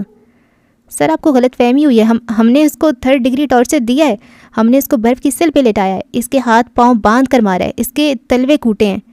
تلوے کوٹنا پولیس کی تفتیش کا ایک اہم رکن ہوتا ہے۔ اس طریقہ کار میں ملزم کو ایک پھٹے پہ لٹایا جاتا ہے اور اس کے تلووں پہ سرسوں کا تیل لگا کر ڈنڈے مارے جاتے ہیں۔ ایسے میں ملزم کی سر کی رگیں تک ہل جاتی ہیں، یہاں تک کہ چتر بھی استعمال کیا ہے۔ چتر پولیس کی اعزا رسانی کے اوزار میں سے ایک ہے۔ یہ چمڑے کا بنا ہوتا ہے۔ جب یہ ملزم کے جسم پہ لگتا ہے تو اس کے بارے میں مشہور ہے کہ اس کے لگنے کے بعد ہاتھی بھی خود کو ہرن کہنے لگتا ہے۔ یہ جسم کی کھال تک وہ دھیر دیتا ہے۔ لیکن یہ کچھ نہیں بتا رہا سر، میرا یقین کریں، میں آپ کا وفادار ہوں۔ وہ اپنی صفائی دینے کی ہر ممکن کوشش کر رہا تھا۔ ندیم اسی طرح کھڑا رہا، بے نیاز، بے پرواہ۔ عمر نے بلند آواز سے 2 سپاہیوں کو آواز دے کر اندر بلایا۔ دونوں دوڑے چلے آئے۔ عمر نے ان کی طرف نہیں دیکھا، وہ عظیم کو دیکھتا رہا۔ سیف اللہ، اس نے ایک اہلکار کو دیکھتے ہوئے کہنا شروع کیا، تم پہ کیس بن رہا ہے۔ تم نے ندیم کو جو چھتر مارا ہے اس کی وجہ سے اس کے ساتھ کئی نجی مسائل ہو گئے ہیں، تمہیں سسپینڈ کرنا ہوگا۔ اہلکار ہونکو کی طرح اسے دیکھے گیا۔ سر چھتر تو دور کی بات ہے، اس کو تو ایک چپیڑ بھی نہیں لگی، یہ مجھ پہ کیس لگا رہے۔ آپ مجھے 2 منٹ دے دیں اس کے ساتھ، یہ مجھ پہ کیس تو دور کی بات، اس تھانے کے سارے کیس اپنے سر لے لے گا۔ وہ یکدم جذباتی ہو گیا۔ فراڈ، جھوٹ، ڈرامہ، یہ سب تو پولیس کی ملکیت ہے، حصہ داری انہیں بری لگتی ہے۔ عمر نے عظیم کو میں نے کچی گولیاں نہیں کھیلی والی نظروں سے دیکھا تھا۔ وہ شرمندہ سا ہو گیا۔ عمر نے اس کو ہاتھ کے اشارے سے باہر بھیجا۔ سر اس بچے کو ساتھ لے جاؤں میں؟ جاتے جاتے وہ مڑا اور حسن کو دیکھ کر پوچھا۔ عمر نے نفی میں سر ہلایا۔ عظیم باہر نکل گیا۔ تھوڑی دیر بعد اب اس سیل کا منظر کچھ یوں تھا کہ ندیم کو کرسی پہ باندھ کر بٹھا رکھا تھا۔ 2 اہلکار اس کی دائیں بائیں کھڑے تھے۔ ایک بلب اس کے سر پہ لٹک رہا تھا۔ حسن ایک کونے میں دیوار کے ساتھ لگا کھڑا تھا۔ اپنا موبائل نکالو حسن اور ویڈیو بناؤ۔ عمر نے اس کو دیکھے بغیر حکم صادر کیا۔ حسن نے بنا کسی بحث کے موبائل نکال لیا۔ میں تم سے صرف ایک بات پوچھوں گا ندیم، صرف ایک۔ عمر اس کے سامنے کرسی پہ بیٹھا کہہ رہا تھا، تم نے جج صاحب کی بیٹی کا اغوا کس کے کہنے پہ کیا تھا؟ تم مجھے صرف پیادوں کا نام بتا دو، باقی میں خود دیکھ لوں گا۔ چلو شاباش بتاؤ۔ عمر نے جیسے اس کو پچکارا تھا، حسن نے عمر کے بولتے وقت کیمرہ بند رکھا۔ جیسے وہ بول کر خاموش ہوا، اس نے ویڈیو سٹارٹ کر دی۔ ندیم نے ایک دو لمحہ اس کو مسکراتی نظروں سے دیکھا، پھر زبان تک انگلی لے جا کر ہاتھ سے نفی کا اشارہ کیا، جیسے کہہ رہا ہو میں بول نہیں سکتا۔ عمر کرسی سے اٹھ کھڑا ہوا، ایک نظر دیوار کے ساتھ کھڑے حسن کو دیکھا، پھر مڑا، پستول جیب سے نکالی اور ندیم کی ران کا نشانہ لیا۔ اس کی آنکھیں حد درجہ صفاق تھیں۔ اگلے ہی لمحے فرش خون سے لتھڑا اور کوٹھڑی ندیم کی چیخوں سے گونج اٹھی۔ وہ بری طرح چلا رہا تھا۔ حسن نے منہ پہ ہاتھ رکھ لیا تھا۔ اس کا دل بری طرح دھڑک رہا تھا۔ دونوں اہلکار بھی حق تک رہ گئے۔ میں نے کہا نا ندیم، میں ایک ہی بات پوچھوں گا، اس کا جواب صحیح دینا۔ وہ درد کی شدت سے بے ہوش ہوتے ندیم کی طرف جھکا تھا۔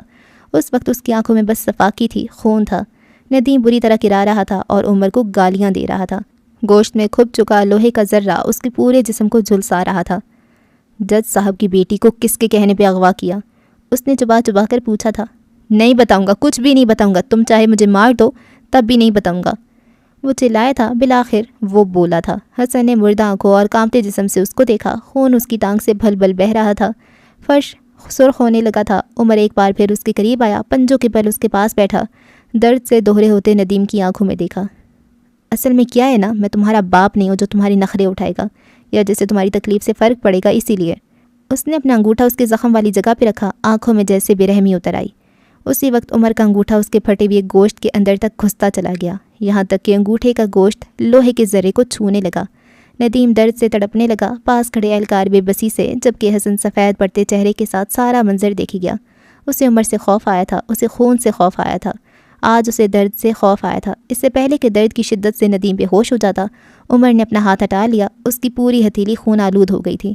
اب وہ سر کو پیچھے پھینکے نیم مردہ سا ہو گیا تھا، آنکھیں بے رونق، جسم ڈھیلا۔ جج صاحب کی بیٹی کو کس کے کہنے پہ اغوا کیا؟ عمر نے ایک بار پھر پوچھا۔ یہ درد میرے لیے، وہ درد کی شدت سے بمشکل بول رہا تھا، درد میرے لیے کچھ حیثیت نہیں رکھتا۔ میرے لیے درد وہ ہوگا جب میں تمہیں سچ بتا دوں گا اور اپنی محبت کی آنکھوں میں اپنے لیے نفرت دیکھوں گا۔ وہ اٹک اٹک کر کہہ رہا تھا، بھول جاؤ عمر حیات، بھول جاؤ کہ میں کچھ بتاؤں گا، میری لاش کے ٹکڑے ٹکڑے کر دو تب بھی نہیں بتاؤں گا۔ اس کی آنکھیں بند ہونے لگی تھیں جب عمر کی آنکھ کے اشارے پہ اس کے سر پہ ٹھنڈا یخ پانی ڈالا گیا۔ وہ ہڑبڑا کر اٹھ بیٹھا۔ Just leave him, he don't know anything, he is bleeding, leave him please. حسن کی معصوم آواز پہ عمر نے مڑ کر دیکھا۔ اس کی آنکھوں میں اپنے دشمن کے لیے ترہم تھا۔ وہ ایک بچہ تھا اور عمر اسے کہاں لے آیا تھا، اسے بھی اختیار خود سے نفرت ہوئی، لیکن اگلے ہی پل اس کے تاثرات سخت ہو گئے۔ تم جانا چاہتے ہو تو چلے جاؤ، لیکن ایک بات یاد رکھنا، اگر یہ اس رات وہ سب کچھ نہ کرتا تو تمہارا باپ مرتا نہیں۔ کیا تم اپنے باپ کی لاش بھول گئے ہو؟ وہ جانتا تھا اس کے باپ کی لاش کا منظر اس کا سب سے بڑا غم اور سب سے بڑا صدمہ تھا۔ حسن خاموش ہو گیا، اب کہ اس کی آنکھوں میں ترہم ختم ہو گیا۔ عمر ایک بار پھر ندیم کی طرف مڑا، پھر یکدم اس کے ذہن میں کچھ کلک ہوا۔ تفتیش کا سب سے اہم رکن مجرم کے سب سے کمزور اور کاری حصے پہ کرنا چاہیے۔ وہ حصہ ہر دفعہ ظاہری جسم نہیں ہوتا۔ وہ واپس آ کر اپنی کرسی پہ بیٹھا، اپنا موبائل اٹھایا اور اس پہ کچھ تصاویر چلا کر ندیم کے چہرے کے آگے کیں۔ یہ شہتاج ہے نا تمہاری محبوبہ؟ عمر نے کہنا شروع کیا۔ ندیم بے بسی سے ان تصاویر کو دیکھنے لگا۔ یہ دیکھو، اس نے ایک تصویر ندیم کے آگے کی جس میں شہتاج کے ساتھ ایک مرد کھڑا تھا۔ وہ تصویر کسی نیوز چینل سے لی گئی تھی جس کے نیچے اردو میں بڑا بڑا واضح سا کچھ لکھا ہوا تھا، مشہور کرمنل لائر شہتاج کبیر جلد ہی رشتہ ازدواج میں بندھنے والی ہیں۔ 2 دن بعد ان کی لا فرم کے لیے دی جانے والی ایک پارٹی میں شہتاج کبیر مشہور بزنس ٹائکون حمزہ شاہ نواز سے اپنی منگنی کی خبر کی تصدیق کرنے والے ہیں۔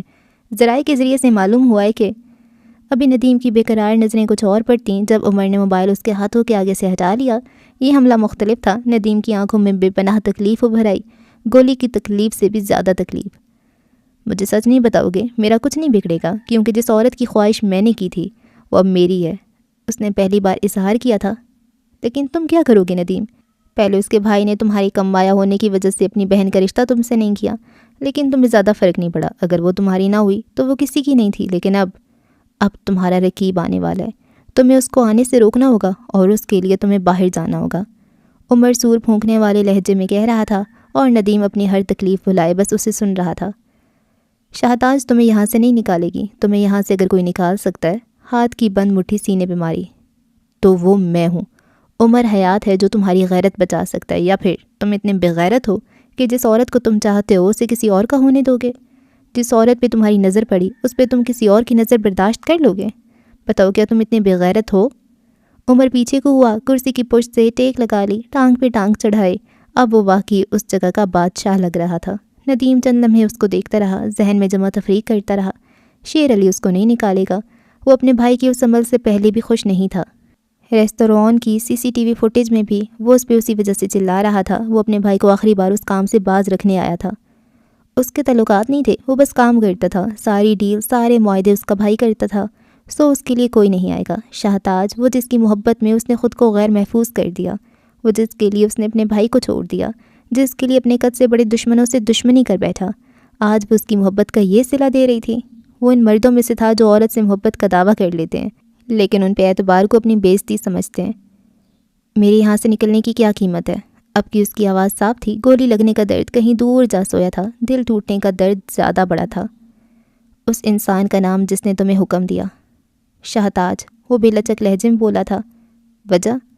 اس کے کسی کاروباری دوست نے اس سے مدد مانگی تھی، لیکن جب اسے معلوم ہوا کہ لڑکی معراج سلطان کی بیٹی ہے تب اس نے یہ کام کرنے کی حامی بھر لی، خوشی خوشی۔ لیکن تم اس واقعے میں صرف 3 منٹ کے لیے شامل کیوں ہو؟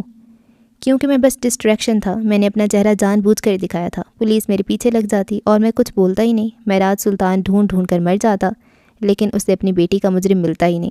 میں 2 دن میں چھوٹ جاتا، لیکن پھر پتہ نہیں کہاں سے تم بیچ میں آ گئے اور ہم سب کی زندگی کا سب سے بڑا عذاب بن گئے۔ اسی وقت اس کے ساتھ کھڑے اہلکار نے اس کے منہ پہ زوردار چانٹا رسید کیا تھا۔ سب سے زبان لڑاتے ہیں ہاں؟ چھوڑو اس کو بات کرنے دو۔ ابھی عمر نے اس کو ناگواری سے ٹوکا تھا، وہ تابعداری سے ہٹ گیا۔ عمر اٹھ کھڑا ہوا، اب اسے ندیم بیکار لگا۔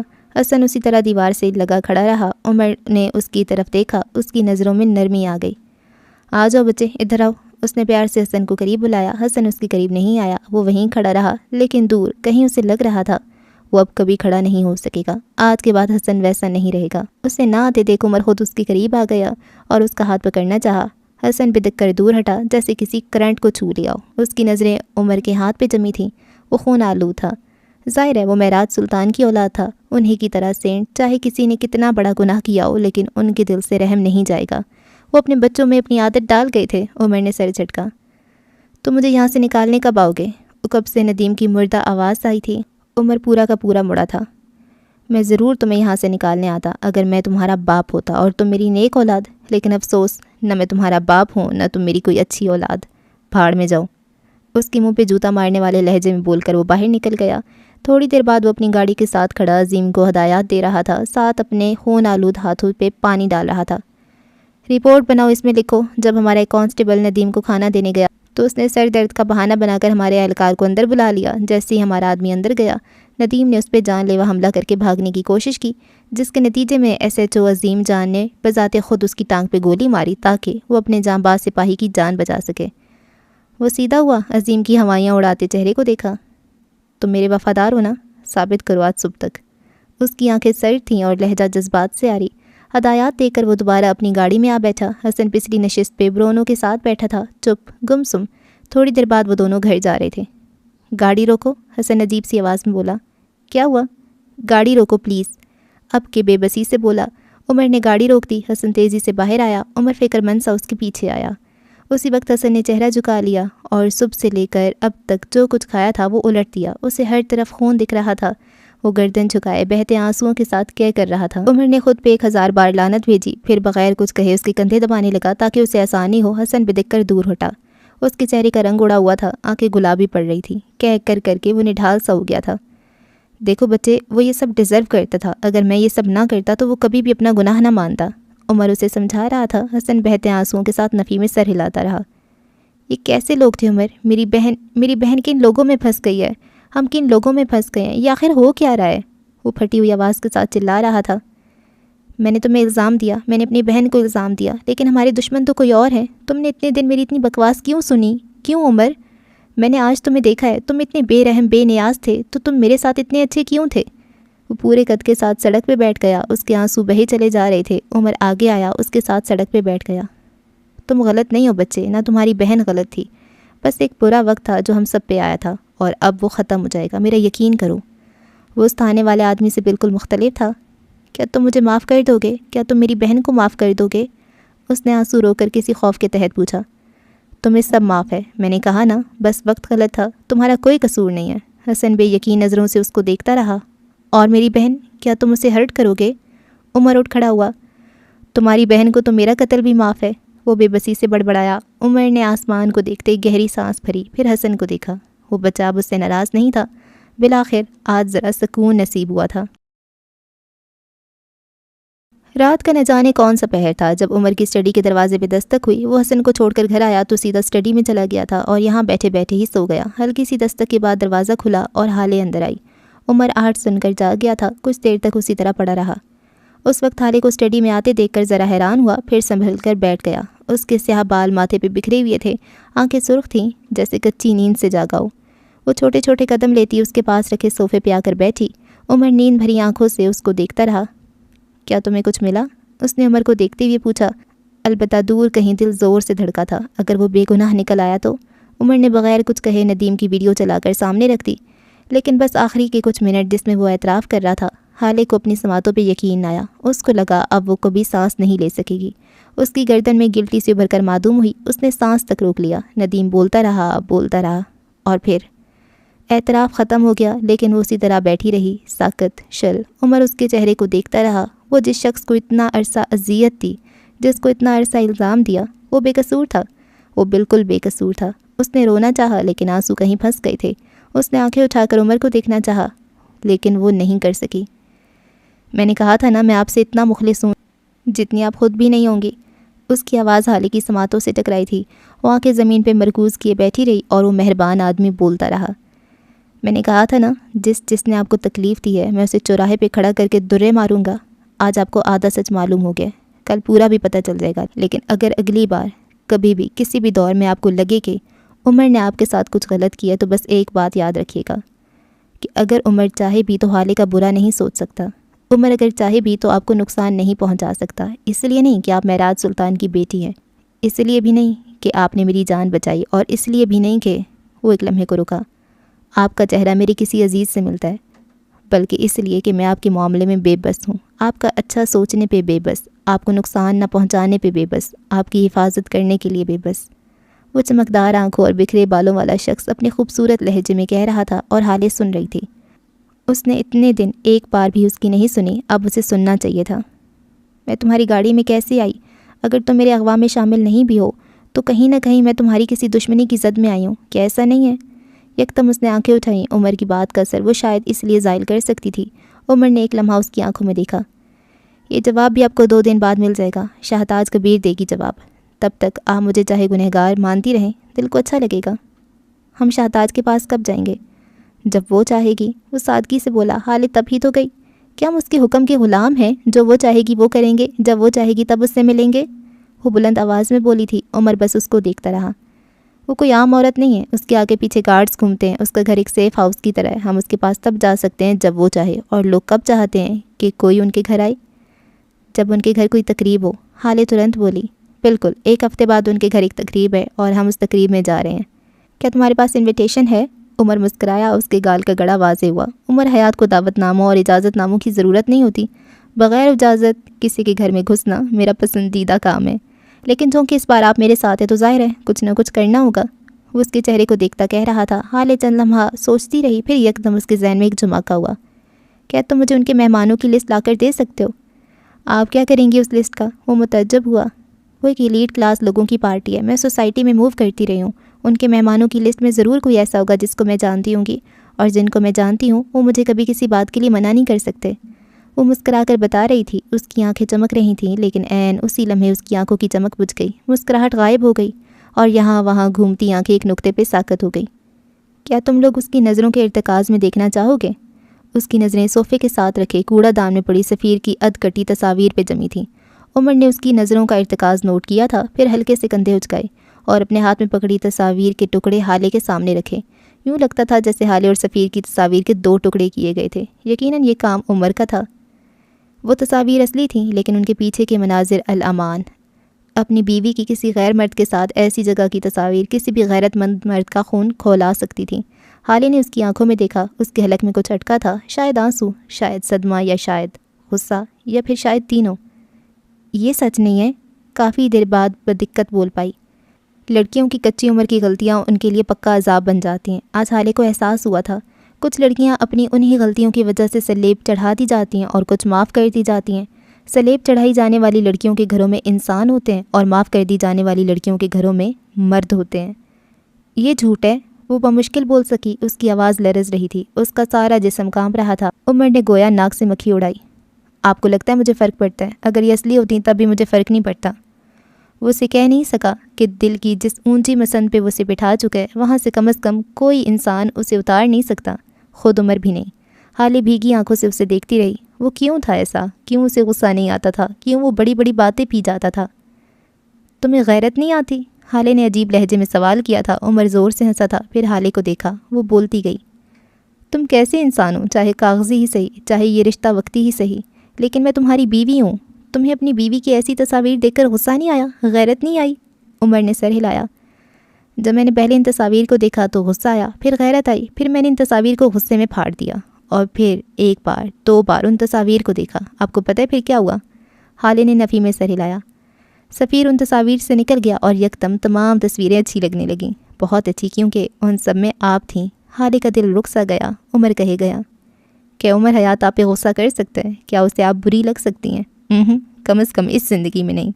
میں آپ کو بس اچھی نظر سے دیکھنے کا پابند ہوں۔ یہ تصاویر جھوٹ ہیں، لیکن اگر سچ بھی ہوتی تو آپ کو معاف کر دیتا، کیونکہ ہمارا نکاح آپ کے لیے جھوٹ انتقام ہوگا، میرے لیے نہیں ہے۔ میں نے جب 3 بار قبول ہے کہا تھا، تب میں نے آپ کا ماضی، حال اور مستقبل تینوں قبول کر لیے تھے۔ مجھے آپ کے ماضی سے فرق نہیں پڑتا۔ اگر میری بیوی آپ کے علاوہ کوئی اور عورت ہوتی، مجھے تب بھی فرق نہیں پڑتا۔ وہ اس کا ماضی ہوتا، میرے لیے میری بیوی کا ماضی اہم نہیں ہے۔ اگر وہ میرے حال میں میرے ساتھ ایماندار ہے، میرے ساتھ وفادار ہے، تو میں اسے اس کے ماضی کے لیے معاف کر سکتا ہوں۔ وہ اسے اس قسم کی کسی بات کی توقع نہیں کر رہی تھی، سو اپنی جگہ جم سی گئی۔ کافی دیر تک دونوں کے درمیان خاموشی رہی۔ گھڑی کی ٹک ٹک اور کھڑکی سے آتی ہوا، بس یہی آواز منظر میں شامل رہی۔ آپ بتائیں، کیا آپ کو سفیر پہ غصہ نہیں آتا؟ اس دن اس نے مال میں آپ سے بدتمیزی کی، ہسپتال میں بھی وہی سب کیا، پھر آج یہ تصاویر، کیا آپ اب بھی اسے پسند کرتی ہیں؟ اس نے اتنا ڈائریکٹ سوال کیا کہ حالے ٹھہر سی گئی۔ میں نے اس ہسپتال میں سنائی تو تھی ان کو؟ اس نے سادگی سے آنکھیں رگڑیں اور گردن کڑا لی۔ عمر نے نفی میں سر ہلایا۔ وہ آپ نے سنائی نہیں، بس اپنا دفاع کیا۔ میں نے آپ کو 1-2 بار کال پہ اپنے دوستوں سے بات کرتی ہوئے سنا ہے۔ اگر وہ سفیر کی کوئی بات کریں، اس کو برا بھلا کہیں تو آپ کہہ دیتی ہیں آپ اس بارے میں بات نہیں کرنا چاہتی۔ وہ سامنے آ کر آپ سے کچھ بھی کہتا ہے، آپ جواب نہیں دیتی۔ آخر ایسا کیوں ہے؟ یا تو آپ اس سے خوف زدہ ہیں، یا پھر آپ اسے، وہ رکا، الفاظ تلاش کیے، آپ اسے پسند کرتی ہیں۔ وہ جانتا تھا اس نے کس مشکل سے یہ الفاظ ادا کیے تھے۔ حالے خاموش بیٹھی رہی۔ چند لمحے سر کے چند پل اور گزرے، پھر عمر کو اس کی آواز سنائی دی، اصل میں ایسا نہیں ہے، تمہاری دونوں وجوہات غلط ہیں۔ نہ میں ان سے ڈرتی ہوں اور نہ اب ان کو پسند کرتی ہوں۔ وہ ذرا سا رکی، پھر کہنا جاری رکھا، بات صرف یہ ہے کہ میں گریسفل ہوں۔ اس کی گردن میں جیسے سریا آ گیا۔ عمر رک سا گیا۔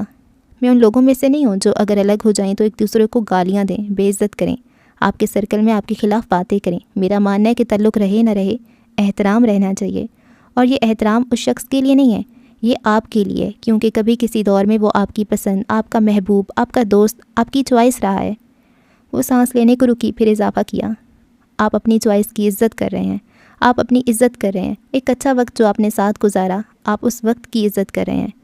کیا آپ لوگ جب ملے تھے ایک دوسرے کو گالیاں دی تھیں؟ کیا آپ نے ایک دوسرے پہ ہاتھ اٹھایا تھا؟ آپ ایک اچھے طریقے سے ملے، ایک تعلق میں جڑے، لیکن پھر کچھ درمیان میں آ گیا۔ حالے کی آنکھوں میں کچھ آیا تھا، زخمی سا، بے بس سا، اور وہ تعلق گرو نہیں کر سکا، وہ ختم ہو گیا۔ تکلیف ہوگی، ہمارا کوئی پالتو جانور چلا جائے تب بھی تکلیف ہوتی ہے، وہ تو پھر کوئی انسان ہے۔ سفیر کے ساتھ گزرا ایک ایک پل اس کی آنکھوں کے سامنے گھوم گیا۔ چلیں یہ بھی مان لیا کہ اس تعلق میں وہ غلط تھا، اس نے آپ کے ساتھ زیادتی کی، ظلم کیا، برا رویہ رکھا، لیکن کبھی یہ سوچا کہ ایسا کیوں ہوا؟ اس انسان نے، اس شخص نے آپ ہی کے ساتھ برا کیوں کیا؟ ایسے تو دنیا میں کروڑوں لوگ ہیں، ان سب کو چھوڑ کر اس نے آپ ہی کا دل کیوں دکھایا؟ عمر یک ٹک اس کو دیکھتا یکسوئی سے سن رہا تھا۔ جس طرح ٹریفک سگنلز ہوتے ہیں اسی طرح ریلیشن شپ سگنلز بھی ہوتے ہیں۔ ایک سرخ بتی بار بار جلتی ہے، کئی بار جلتی ہے اور پھر جل کر بجھ جاتی ہے۔ یہ اشارہ ہوتا ہے کہ ٹھہر جاؤ، ذلیل ہونے پہ بول اٹھو، کالز پک نہ کیے جانے پہ میچور گفتگو کرو، اپنی اہمیت اس کی زندگی میں محسوس کرو۔ یہ وہ وقت ہوتا ہے جب آپ کو ایک خواب سے جگایا جاتا ہے، لیکن پھر اگلے ہی لمحے دوسری بتی جل جاتی ہے اور آپ ایک بار پھر اس کے پیچھے جانے لگتے ہیں، خود کو بے توقیر کرنے، خود کو بے وقت کرنے۔ آپ کہتے ہیں کہ اس نے آپ کو ہرٹ کیا، لیکن حقیقت یہ ہے کہ آپ نے اسے موقع دیا، کیونکہ آپ نے اسے کہا کہ میں ایک ڈسٹ بن ہوں، یوز می۔ اسے احساس ہوا سفیر اس کے لیے کتنا غلط ثابت ہوتا۔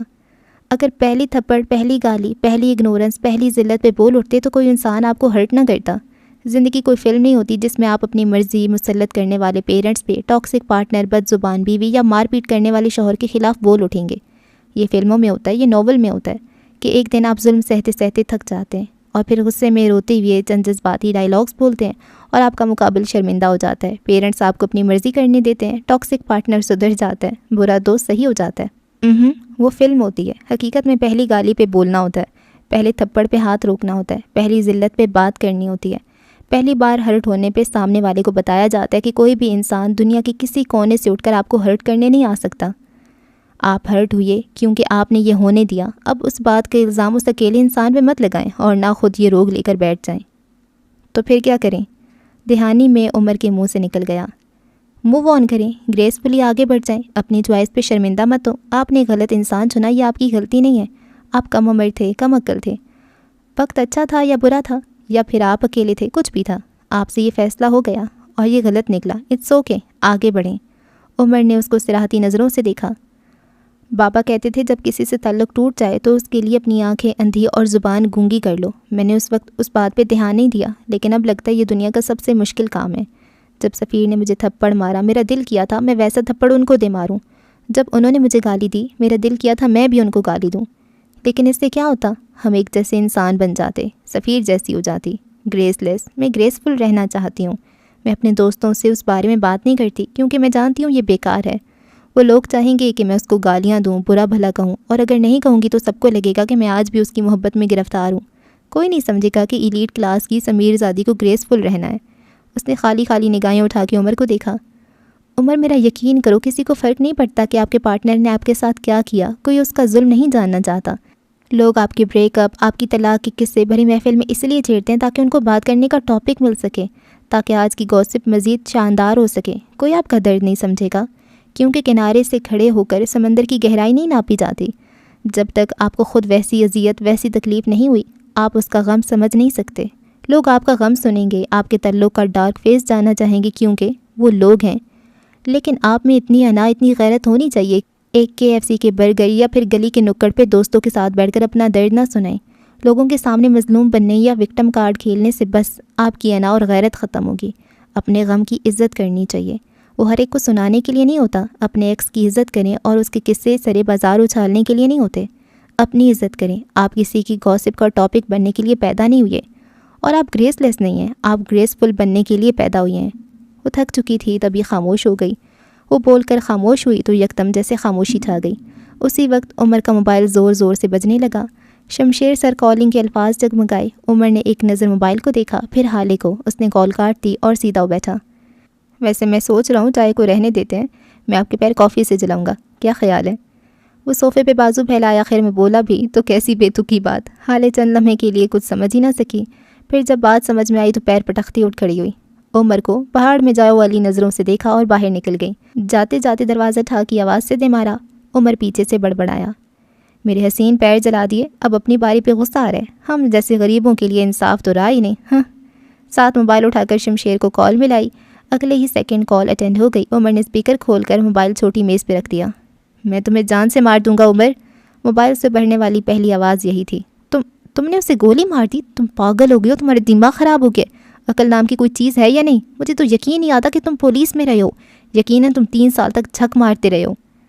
اب یہ پرسنل ہو رہا ہے، عمر نے برا سمو بنا کر ٹوکا تھا۔ جواب میں شمشیر نے 2-4 موٹی موٹی گالیاں دی تھیں۔ عمر کے کانوں پہ جوں تک نہ رینگی اور وہ بچہ کون تھا؟ تم تھانے گئے تھے یا ڈزنی لینڈ؟ اس بچے کو وہاں لے کر جانے کی کیا ضرورت تھی؟ ہاں، ڈزنی لینڈ کی ٹکٹ مہنگی تھی کافی، سو فی الحال اسی سے کام چلا لیا، وہ ڈٹھائی سے بولا۔ تم نے مجھ سے 15 منٹ مانگے تھے عمر، اور تم آدھے گھنٹے سے زیادہ وقت وہاں رہے ہو۔ تم نے مجھ سے جھوٹ بولا۔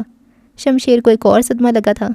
عمر حیات کے 15 منٹ کا مطلب آدھا گھنٹہ ہی ہوتا ہے، اور جھوٹ کا واویلا تو تم ایسے مچا رہے ہو جیسے میں کوئی مسجد کا پیشے امام ہوں۔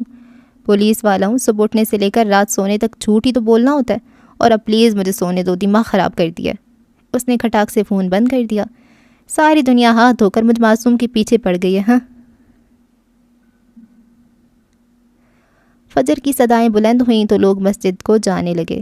کچھ غفلت کی نیند سوتے رہے، کچھ نے جاگ کر بھی کچھ نہیں پایا، اور کچھ اس وقت اپنے دنیاوی محبوب سے فارغ ہو کر اپنے اصلی محبوب کی سطح پہ کان لپیٹے بستروں کو چلے گئے۔ ایسے میں سلطان منزل میں حسن سلطان کے کمرے میں جاؤ تو وہ آدھا بھیگا وضو کیے کھڑا تھا، سر پہ جالی دار ٹوپی، وہ مسجد جانے کو تیار تھا۔ پہلے اسے جگانے کے لیے معراج سلطان ہوتے تھے، اب اس کی آنکھ خود ہی کھل جاتی تھی۔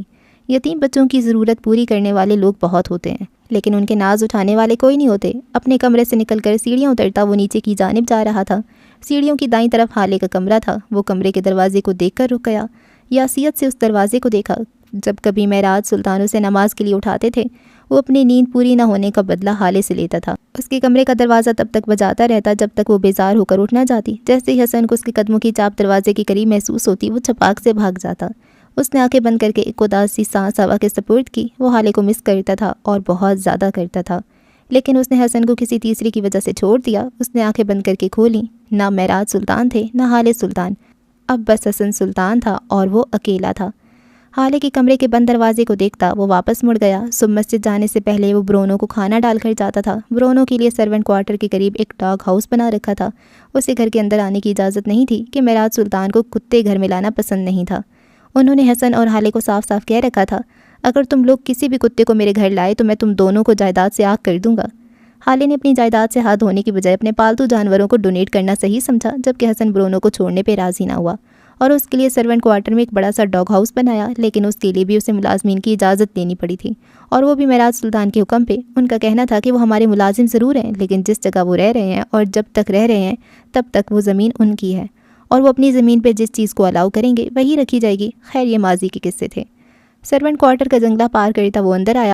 برونو اس کے قدموں کی آہٹ پہ ہمیشہ اس کے پاس آ جاتا تھا، لیکن آج وہ شاید گہری نیند میں تھا۔ حسن اس کے ہاؤس کے قریب پہنچا، وہ پھر بھی باہر نہیں آیا۔ اب کہ حسن ذرا حیران ہوا، اس نے جو کرندر دیکھا اور پھر کرنٹ کھا کر دور ہٹا۔ چہرہ یکدم سفید پڑنے لگا، اندر برونو خون سے لت پت آخری سانسیں لے رہا تھا۔ حسن لڑکھڑاتے قدموں سے وہیں گھاس پہ گر گیا، اس کی آنکھیں پھٹی کی پھٹی رہ گئیں، آنکھیں شوق سے باہر ابلنے کو تھیں، لب اب تک ہلکے سے وا تھے۔ وہ دھیرے دھیرے خود کو گھسیٹتے گھاس پہ پیچھے ہوتا جا رہا تھا۔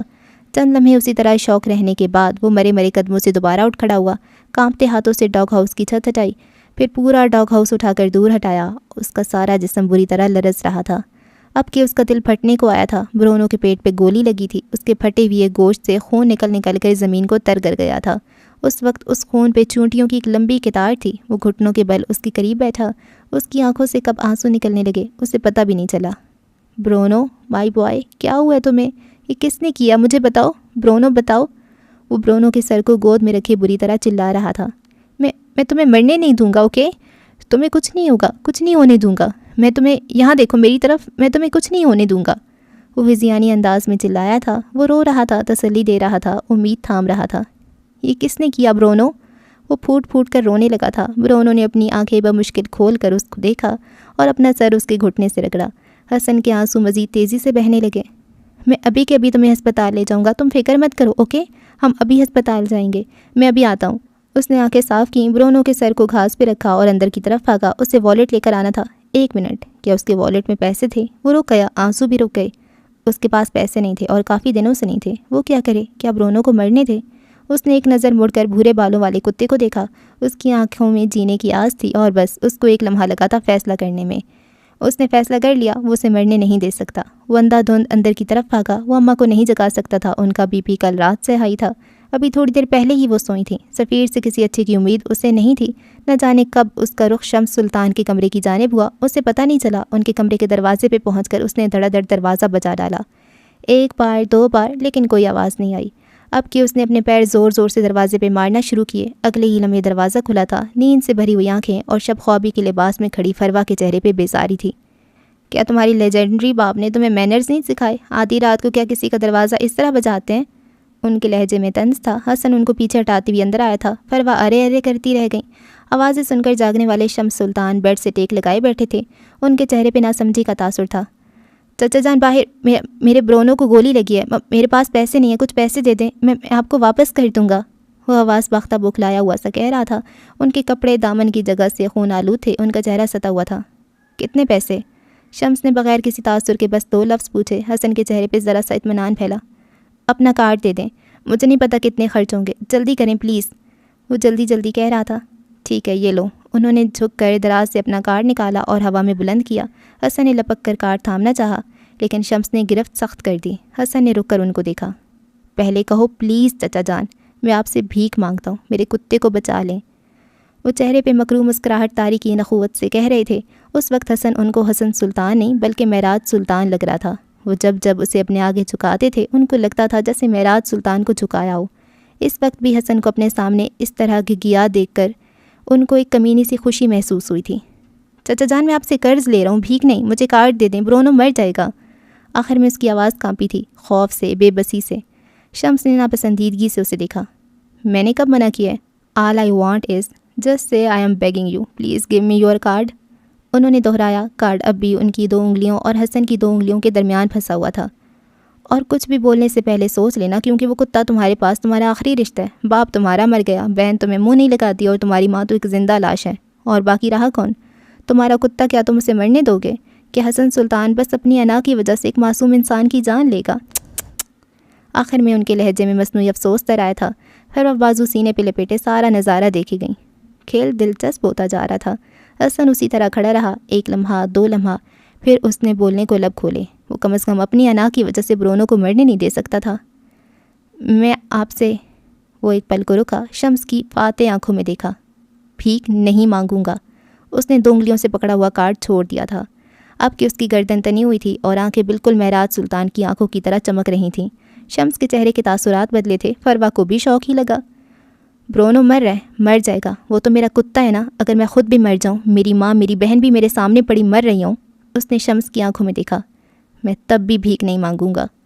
اس نے ایک ایک لفظ پہ زور دیا۔ شمس دانت پہ دانت جمائے ضبط سے اس کو دیکھے گئے۔ میں نے آج آپ کے کمرے کا رخ کیا کیونکہ مجھے لگا تھا آپ میرے چچا ہیں، میرے بابا کے بھائی، لیکن اب لگتا ہے کہ آپ صرف اور صرف ایک طاقت کے نشے میں چور، ایک محروم بچپن گزارنے والے انسان ہیں۔ میرے باپ کا بدلہ مجھ سے لیں گے؟ شمس کے چہرے پہ جیسے کسی نے کھولتا ہوا تیل پھینک دیا ہو۔ کیا وہ جانتا تھا؟ خدا پہ وہ دن لائے جب آپ بھی میری طرح مجبور ہوں۔ میرے پاس اس وقت میرا خدا ہے، خدا کرے آپ کے پاس آپ کا خدا بھی نہ ہو۔ میں وہ دن دیکھوں گا۔ چچا خدا پہ وہ دن لائے، وہ بے بسی، غم اور درد سے پھٹی ہوئی لہجے میں کہتا دروازہ کھول کر باہر نکل گیا۔ پیچھے شمس ہوائیاں اڑاتے چہرے کے ساتھ ساکت بیٹھے رہ گئے۔ اب کی سیڑھیاں اترتی ہوئی اس کے قدموں میں شکستگی تھی۔ آنکھوں کے آنسو خشک ہو چکے تھے، لیکن آنکھوں میں بے تحاشا تکلیف تھی۔ ہر بار آنسوؤں کا خشک ہو جانا نعمت نہیں ہوتی، کئی بار یہ سب سے بڑا عذاب بن جاتا ہے۔ کب اس نے سرونٹ کوارٹر کا جنگلہ پار کیا اسے کچھ پتہ نہیں چلا۔ وہ بس من بھرک کے قدم اٹھاتا چل رہا تھا۔ آج سے پہلے کوئی سفر اتنا لمبا نہیں لگا تھا۔ آج سے پہلے اسے کبھی اتنی بے بسی محسوس نہیں ہوئی تھی۔ لیکن کیا آج سے پہلے حسن سلطان کبھی اتنا اکیلا ہوا تھا؟ کھاس پہ پڑا برونو کا وجود ساکت ہو چکا تھا، خون بہنا بند ہو چکا تھا، ساری تکالیف ختم ہو گئی تھیں۔ حسن اس کے قریب کھڑا اس کو دیکھتا رہا، پھر دھیرے سے نیچے بیٹھا، نرمی سے اس کے بال سہلائے۔ ایک آنسو ٹوٹ کر گرا تھا۔ آئی ایم سوری برونو، وہ ہلکی آواز میں بڑبڑایا۔ میں نے تمہیں مرنے دیا، آئی ایم سوری۔ اس کی آواز میں ایسا دکھ تھا کہ الامان۔ لیکن میں کیا کرتا؟ تم میرے بیٹے ہو، میں تمہیں ذلت کی زندگی نہیں دے سکتا تھا۔ تم عزت کی موت مرے ہو، تم اعلیٰ نسل اور ایک ویلیویبل جانور تھے۔ میں تمہیں ذلت کی زندگی نہیں دے سکتا تھا، یہ میں نہیں کر سکا، آئی ایم سوری۔ یکدم اس کی آنکھیں ایک بار پھر برسنے لگیں۔ برونو کا وجود دھندلا ہونے لگا۔ اس نے بے دردی سے آنکھیں رگڑیں۔ لیکن کیا آنسو صاف کر لینے سے غم ختم ہوا کرتا ہے؟ یوسف سلطان کے کمرے میں اس وقت چائے کا دور چل رہا تھا۔ وہ اپنے بیڈ گراؤنڈ سے ٹیک لگائے بیٹھے تھے، چہرہ غمزدہ تھا۔ مہرما ان کے سامنے بیٹھی تھی۔ سادہ جامنی رنگ کے سوٹ میں اس کا رنگ مزید کھل رہا تھا۔ پورے بال شانوں پہ بکھرے ہوئے تھے، ہاتھوں میں نفیس سونے کے کنگن تھے جو کہ فروا نے دیے تھے، انگلیوں میں ڈائمنڈ رنگز۔ وہ ہر لحاظ سے نوبہتا لگ رہی تھی، لیکن اس کے چہرے پہ ڈھیروں اداسی تھی۔ آپ چائے کیوں نہیں پی رہے ابا؟ اپنے چائے کا گھونٹ لیتے ہوئے مہر نے سوال کیا۔ یوسف سلطان نے اداس آنکھیں اٹھا کے اس کو دیکھا۔ اس دن اس ہوٹل میں حالے آئی تھی نا؟ انہوں نے مہر کے چہرے پہ نظریں جمائے پوچھا۔ اس کے چہرے پہ کوئی تاثر نہیں آیا۔ اچھا مجھے تو نہیں دکھی، اس نے عام سے لہجے میں جواب دیا۔ مجھے اس کی موجودگی محسوس ہو جاتی ہے مہر، وہ وہاں تھی، مجھے اس کی خوشبو آئی تھی، اور تم جانتی ہو کہ وہ وہاں تھی، تم مجھے اس سے ملوا سکتی تھی، میں اسے دیکھ ہی لیتا۔ ان کے لہجے میں یاسیت تھی۔ مہر چند لمحہ ان کو دیکھتی رہی۔ آپ کو مجھ سے کبھی محبت نہیں ہوتی ابا؟ اس کے لہجے میں کچھ تھا، کچھ حسرت سی، کچھ دکھ سا۔ اگر تمہیں حالے جیسی محبت چاہیے تو نہیں، وہ محبت میں کسی سے نہیں کر سکتا۔ وہ میرے لیے نگین ہے، وہ میرے لیے معراج کی پہلی اولاد ہے، وہ میرے لیے میری حالے ہے۔ اصل سے سود پیار ہوتا ہے مہر، مجھے معراج سے زیادہ محبت حالے سے ہے۔ تم اس کی جگہ کیوں آنا چاہتی ہو؟ تم ایک الگ انسان ہو، اپنا الگ مقام بناؤ۔ مہر ماں بس ایک گہری سانس لے کر رہ گئی۔ ہر کوئی اس سے کہتا تھا وہ اپنی جگہ بنائے، لیکن کیا پانی سے لبالب بھری ہوئی گلاس میں دوسرا پانی ڈالا جا سکتا تھا؟ پانی بہہ جائے گا، فرش خراب ہو جائے گا۔ اسی طرح سلطان منزل کے مکین اور مہر کے عزیز لوگوں کے دلوں میں حالے کی محبت بھری ہوئی تھی۔ جس طرح اس گلاس میں ایک گھونٹ پہ مزید پانی کی گنجائش نہیں ہوتی، اسی طرح سفیر اور یوسف سلطان کے دل میں حالے کے علاوہ کسی مہر وحاج کی محبت کی گنجائش نہیں تھی۔ ان کے دل ایک ہی محبت سے بھرے ہوئے تھے، ان کے دل سیر تھے، اور سیر ہوئے دلوں میں کچھ بھی ڈالو گے تو کہہ کی صورت واپس نکلے گا۔ کیا تم حالے سے میری بات کروا سکتی ہو؟ وہ کافی دیر بعد بولے تھے۔ وہ آپ سے بات نہیں کرے گی ابا، وہ بہت ضدی ہے، مہر نے تکان سے جواب دیا۔ حالے ضدی نہیں ہے مہر، اس نے کبھی ضد کی ہی نہیں، وہ غیرت مند ہے، وہ نکالی ہوئی جگہ پہ دوبارہ نہیں آتی۔ غیرت مند باپ کی غیرت مند بیٹی، انہوں نے جیسے فخر سے کہا تھا۔ اس میں ایسا کیا ہے ابا؟ اس کے چہرے پہ تجسس تھا۔ آخر کچھ تو ایسا ہوگا جو مجھ میں نہیں ہے، اس کے پاس کچھ تو ایسا ہوگا جس سے وہ ہر ایک کے دلوں میں گھر کر لیتی ہے، اور وہ جس دل میں گھر کرتی ہے وہاں کسی اور کی جگہ ہی نہیں بچتی۔ اس کے پاس آخر کیا ہے ایسا؟ وہ بس جاننا چاہتی تھی۔ بخت، اس کے پاس بخت ہے۔ دل اللہ کا گھر ہوتا ہے، اس میں کون آئے گا کون جائے گا یہ وہی طے کرتا ہے۔ وہ کسی انسان کو کس کے دل میں ڈالے گا اور کس انسان کو کس کے دل پہ حکومت کروائے گا، یہ اس کے ہاتھ میں ہے، اور اس نے حالے کو حکومت کرنے بھیجا ہے۔ مہر کچھ لوگ ہوتے ہیں جو خاص ہوتے ہیں، جنہیں اللہ قائدانہ صلاحیتیں دے کر بھیجتا ہے، جن کی زبان، جن کی باتوں میں تاثیر رکھتا ہے۔ حالے ان میں سے ایک ہے۔ مہر یکٹک ان کو بولتے سنی گئی۔ اس کا مطلب یہ نہیں ہے کہ تم بیکار ہو یا اس کے دوسرے قریبی لوگ بیکار ہیں۔ ہر انسان بذات خود اسپیشل ہوتا ہے، ہر انسان کے اندر اپنا ایک ٹیلنٹ ہوتا ہے۔ اب تم خود کو دیکھو، تم ایک وقت پہ کتنے کام کر سکتی ہو، سلائی، کوکنگ، کھیل، کیا ہے جو تمہیں نہیں آتا؟ تم ہمیشہ سے فرسٹ پرائز لیتی رہی ہو، اور حالے وہ تو ٹاپ 10 میں بھی نہیں آتی تھی۔ وہ اسکول میں اپنی باتوں کی وجہ سے مشہور تھی، اور تم اپنی ذہانت کی وجہ سے، نہ وہ اعلیٰ ہے نہ تم کمتر، بس سب کا ٹیلنٹ مختلف ہے۔ تم نے کیوں حالے کو سر پہ سوار کر لیا ہے؟ آخر میں ان کا لہجہ نرم تھا۔ مہر کو ذرا ڈھارس ہوئی، اس کے پاس یوسف سلطان تھے۔ چلے میں آپ کی بات کرواتی ہوں۔ وہ تیار ہو گئی۔ یوسف سلطان فوراً سیدھے ہو گئے، چہرے پہ بچوں جیسا اشتیاق تھا اور ذرا ذرا خوف بھی۔ وہ مجھ سے بات نہیں کرے گی، تم بس بولنا کہ میں اس کی آواز سن لوں گا۔ اس نے سر ہلا دیا۔ مہربان نے کال ملائی، بیل جا رہی تھی اور پھر اگلے ہی لمحے کال پک کر لی گئی۔ ہیلو، اس کی نیند میں بوجھل آواز سنائی دی۔ اس کی آواز سن کر یوسف سلطان کی جیسی روح تک شانت ہو گئی۔ ہیلو، کیسی ہو تم؟ ٹھیک ہوں، آپ بتائیں، اتنی صبح؟ وہ جمائی روکنے کی کوشش کرتی ہوئی اٹھ بیٹھی۔ کیوں میں صبح کال نہیں کر سکتی؟ آپ صبح ہی تو کال کرتی ہیں، یہ آپ کا فیوریٹ کام ہے، لوگوں کی نیندیں حرام کرنا۔ اس نے لہجے کو ہلکا پھلکا بنانا چاہا، لیکن اس کی آواز کا کھوکھلا پن یوسف سلطان کو بخوبی محسوس ہو رہا تھا۔ عمر کہاں ہے؟ ایک دو غیر ضروری باتوں کے بعد مہر نے یوسف سلطان کے اشارے پہ عمر کا پوچھا تھا۔ حالے رک گئی۔ وہ اصل میں مجھے نہیں پتا، شاید جاگنگ کرنے گیا ہوگا، شاید کہیں اور، اس نے لاپرواہی سے جواب دیا۔ خیال رکھا کرو، اس کے آنے جانے پہ نظر رکھا کرو، جاگنگ وغیرہ بہانہ ہی ہوگا، اصل میں کچھ اور مصروفیات ہوں گی۔ وہ ایسا نہیں ہے، حالے بھی اختیار کہہ گئی، جیسے پھر خود پہ حیران ہوئی۔ میرا مطلب ہے وقت کا پابند ہے، فضول کے شوق نہیں پالتا۔ اس نے بات سنبھال لی۔ حالے تم ایک بار یہاں آ کیوں نہیں جاتی؟ اماں ابا ہم سب تمہیں یاد کرتے ہیں، ہم سے مل ہی لو آ کر۔ اب کہ یوسف سلطان کا سارا دھیان موبائل سے ابھرتی آواز پہ لگ گیا۔ میں نہیں آنا چاہتی۔ یوسف سلطان سے کہتے ہیں کہ جب میرے پاس ان کی بیٹی جیسا کردار نہیں ہے تو پھر مجھے کیا ایک ٹرافی کی طرح سجا کر رکھیں گے؟ اور میری اماں سے کہہ دیں جب بیٹی کو ایک انجان آدمی کے ساتھ بھیجتے وقت نہیں سوچا تو اب کیوں یاد کر رہی ہیں؟ کیا شوہر خواب میں ناراض نظر آنے لگے؟ اس کا لہجہ نہ چاہتی ہوئی بھی سخت ہو گیا تھا۔ یوسف سلطان کی آنکھوں سے دو موٹے موٹے آنسو نکلے، ان کے بوڑھے چہرے پہ پھسل گئے۔ اولاد کا دکھ انسان کو مار دیتا ہے، لیکن اولاد کی اولاد کا دکھ نہ مارتا ہے نہ زندہ چھوڑتا ہے، بس بے رحم دشمن کی طرح دل کو خنجر سے چیرتا رہتا ہے۔ کیا وہ عمر کے ساتھ خوش ہے؟ انہوں نے مہر سے پوچھنے کو کہا، اب کہ انہوں نے یہ بات پاس رکھے نوٹ پیڈ پہ لکھ کر پوچھی تھی۔ کیا تم عمر کے ساتھ خوش ہو؟ مہر نے یوسف سلطان کو دیکھ کر پوچھا تھا۔ حال ایک پل کو رکی، پھر جیسے تمسخرانہ مسکرائی۔ یہ بات دادا جان خود کیوں نہیں پوچھ لیتے؟ اس نے جیسے ان دونوں نفوس کے سروں پہ دھماکہ کیا تھا۔ ایک پل کو تو مہر گنگ رہ گئی، دادا جان کے چہرے کا رنگ بھی فک ہوا تھا۔ تمہیں کیسے پتہ؟ کافی دیر بعد مہر ماں خود کو نارمل کرتی پوچھ سکی تھی۔ آپ مجھ سے ہر روز دن میں 3 دفعہ بات کرتی ہیں، اور آج تک آپ نے کبھی مجھ سے عمر کے بارے میں سوال نہیں کیا۔ دوسرا، کیا سلطان منزل میں صبح صبح کسی کو نیوز چینل لگانے کی عادت ہے؟ سفیر اس وقت اپنے جم میں ہوں گے اور چچا سو رہے ہوں گے، سوائے دادا جان کے اس وقت ملکی ہنگاموں پہ غور کرنے کا وقت کسی کا نہیں۔ ملک میرا بھی ہے، نیوز چینل میں بھی لگا سکتی ہوں، مہر نے جیسے ان کا دفاع کرنا چاہا۔ یوسف سلطان نے ہاتھ جھلایا، جیسے کہہ رہے ہوں اب پردے ڈالنا بیکار ہے۔ اسپیکر سے ایک بار پھر حالے کی آواز ابھری، میری بات ابھی پوری نہیں ہوئی۔ دادا جان سے کہیں جب مجھے گھر سے نکال دیا تو بیلا، حالے کی بلی جسے وہ برونوں کے خوف سے دادا جان کے کمرے میں رکھتی تھی اور اب اسے ان کے کمرے کی ہی عادت ہو گئی تھی، کو بھی نکال دیں، مجھے اس کی آواز یہاں تک آ رہی ہے۔ نارمل لہجے میں بول کر اس نے بغیر کچھ سنے کال کاٹ دی۔ جس ہاتھ میں موبائل پکڑ رکھا تھا وہ سنسا ہو گیا۔ اس نے ایک نظر یوسف سلطان کو دیکھا۔ یہ وہ شخص تھا جو حالے کی موجودگی نوٹ کر لیتا تھا، وہ اسے اس کی خوشبو سے پہچان لیتا تھا۔ اس نے اگلی نظر موبائل کی تاریک اسکرین کو دیکھا۔ یہ وہ تھی جسے سوالوں کی نوعیت سے پتہ چل جاتا تھا کہ اسے کال کرنے والا کون ہے۔ اس نے ایک آخری نظر اس ٹھنڈی بے ذائقہ چائے پہ ڈالی۔ اسے لگا تھا حالے کا وصل اس کی اور یوسف سلطان کی چائے ٹھنڈی کر دیتا ہے۔ آج اسے اندازہ ہوا تھا کہ ان کا ہجر چائے کو ٹھنڈی ہونے کے ساتھ ساتھ بد ذائقہ اور بے شکل بھی کر دیتا ہے۔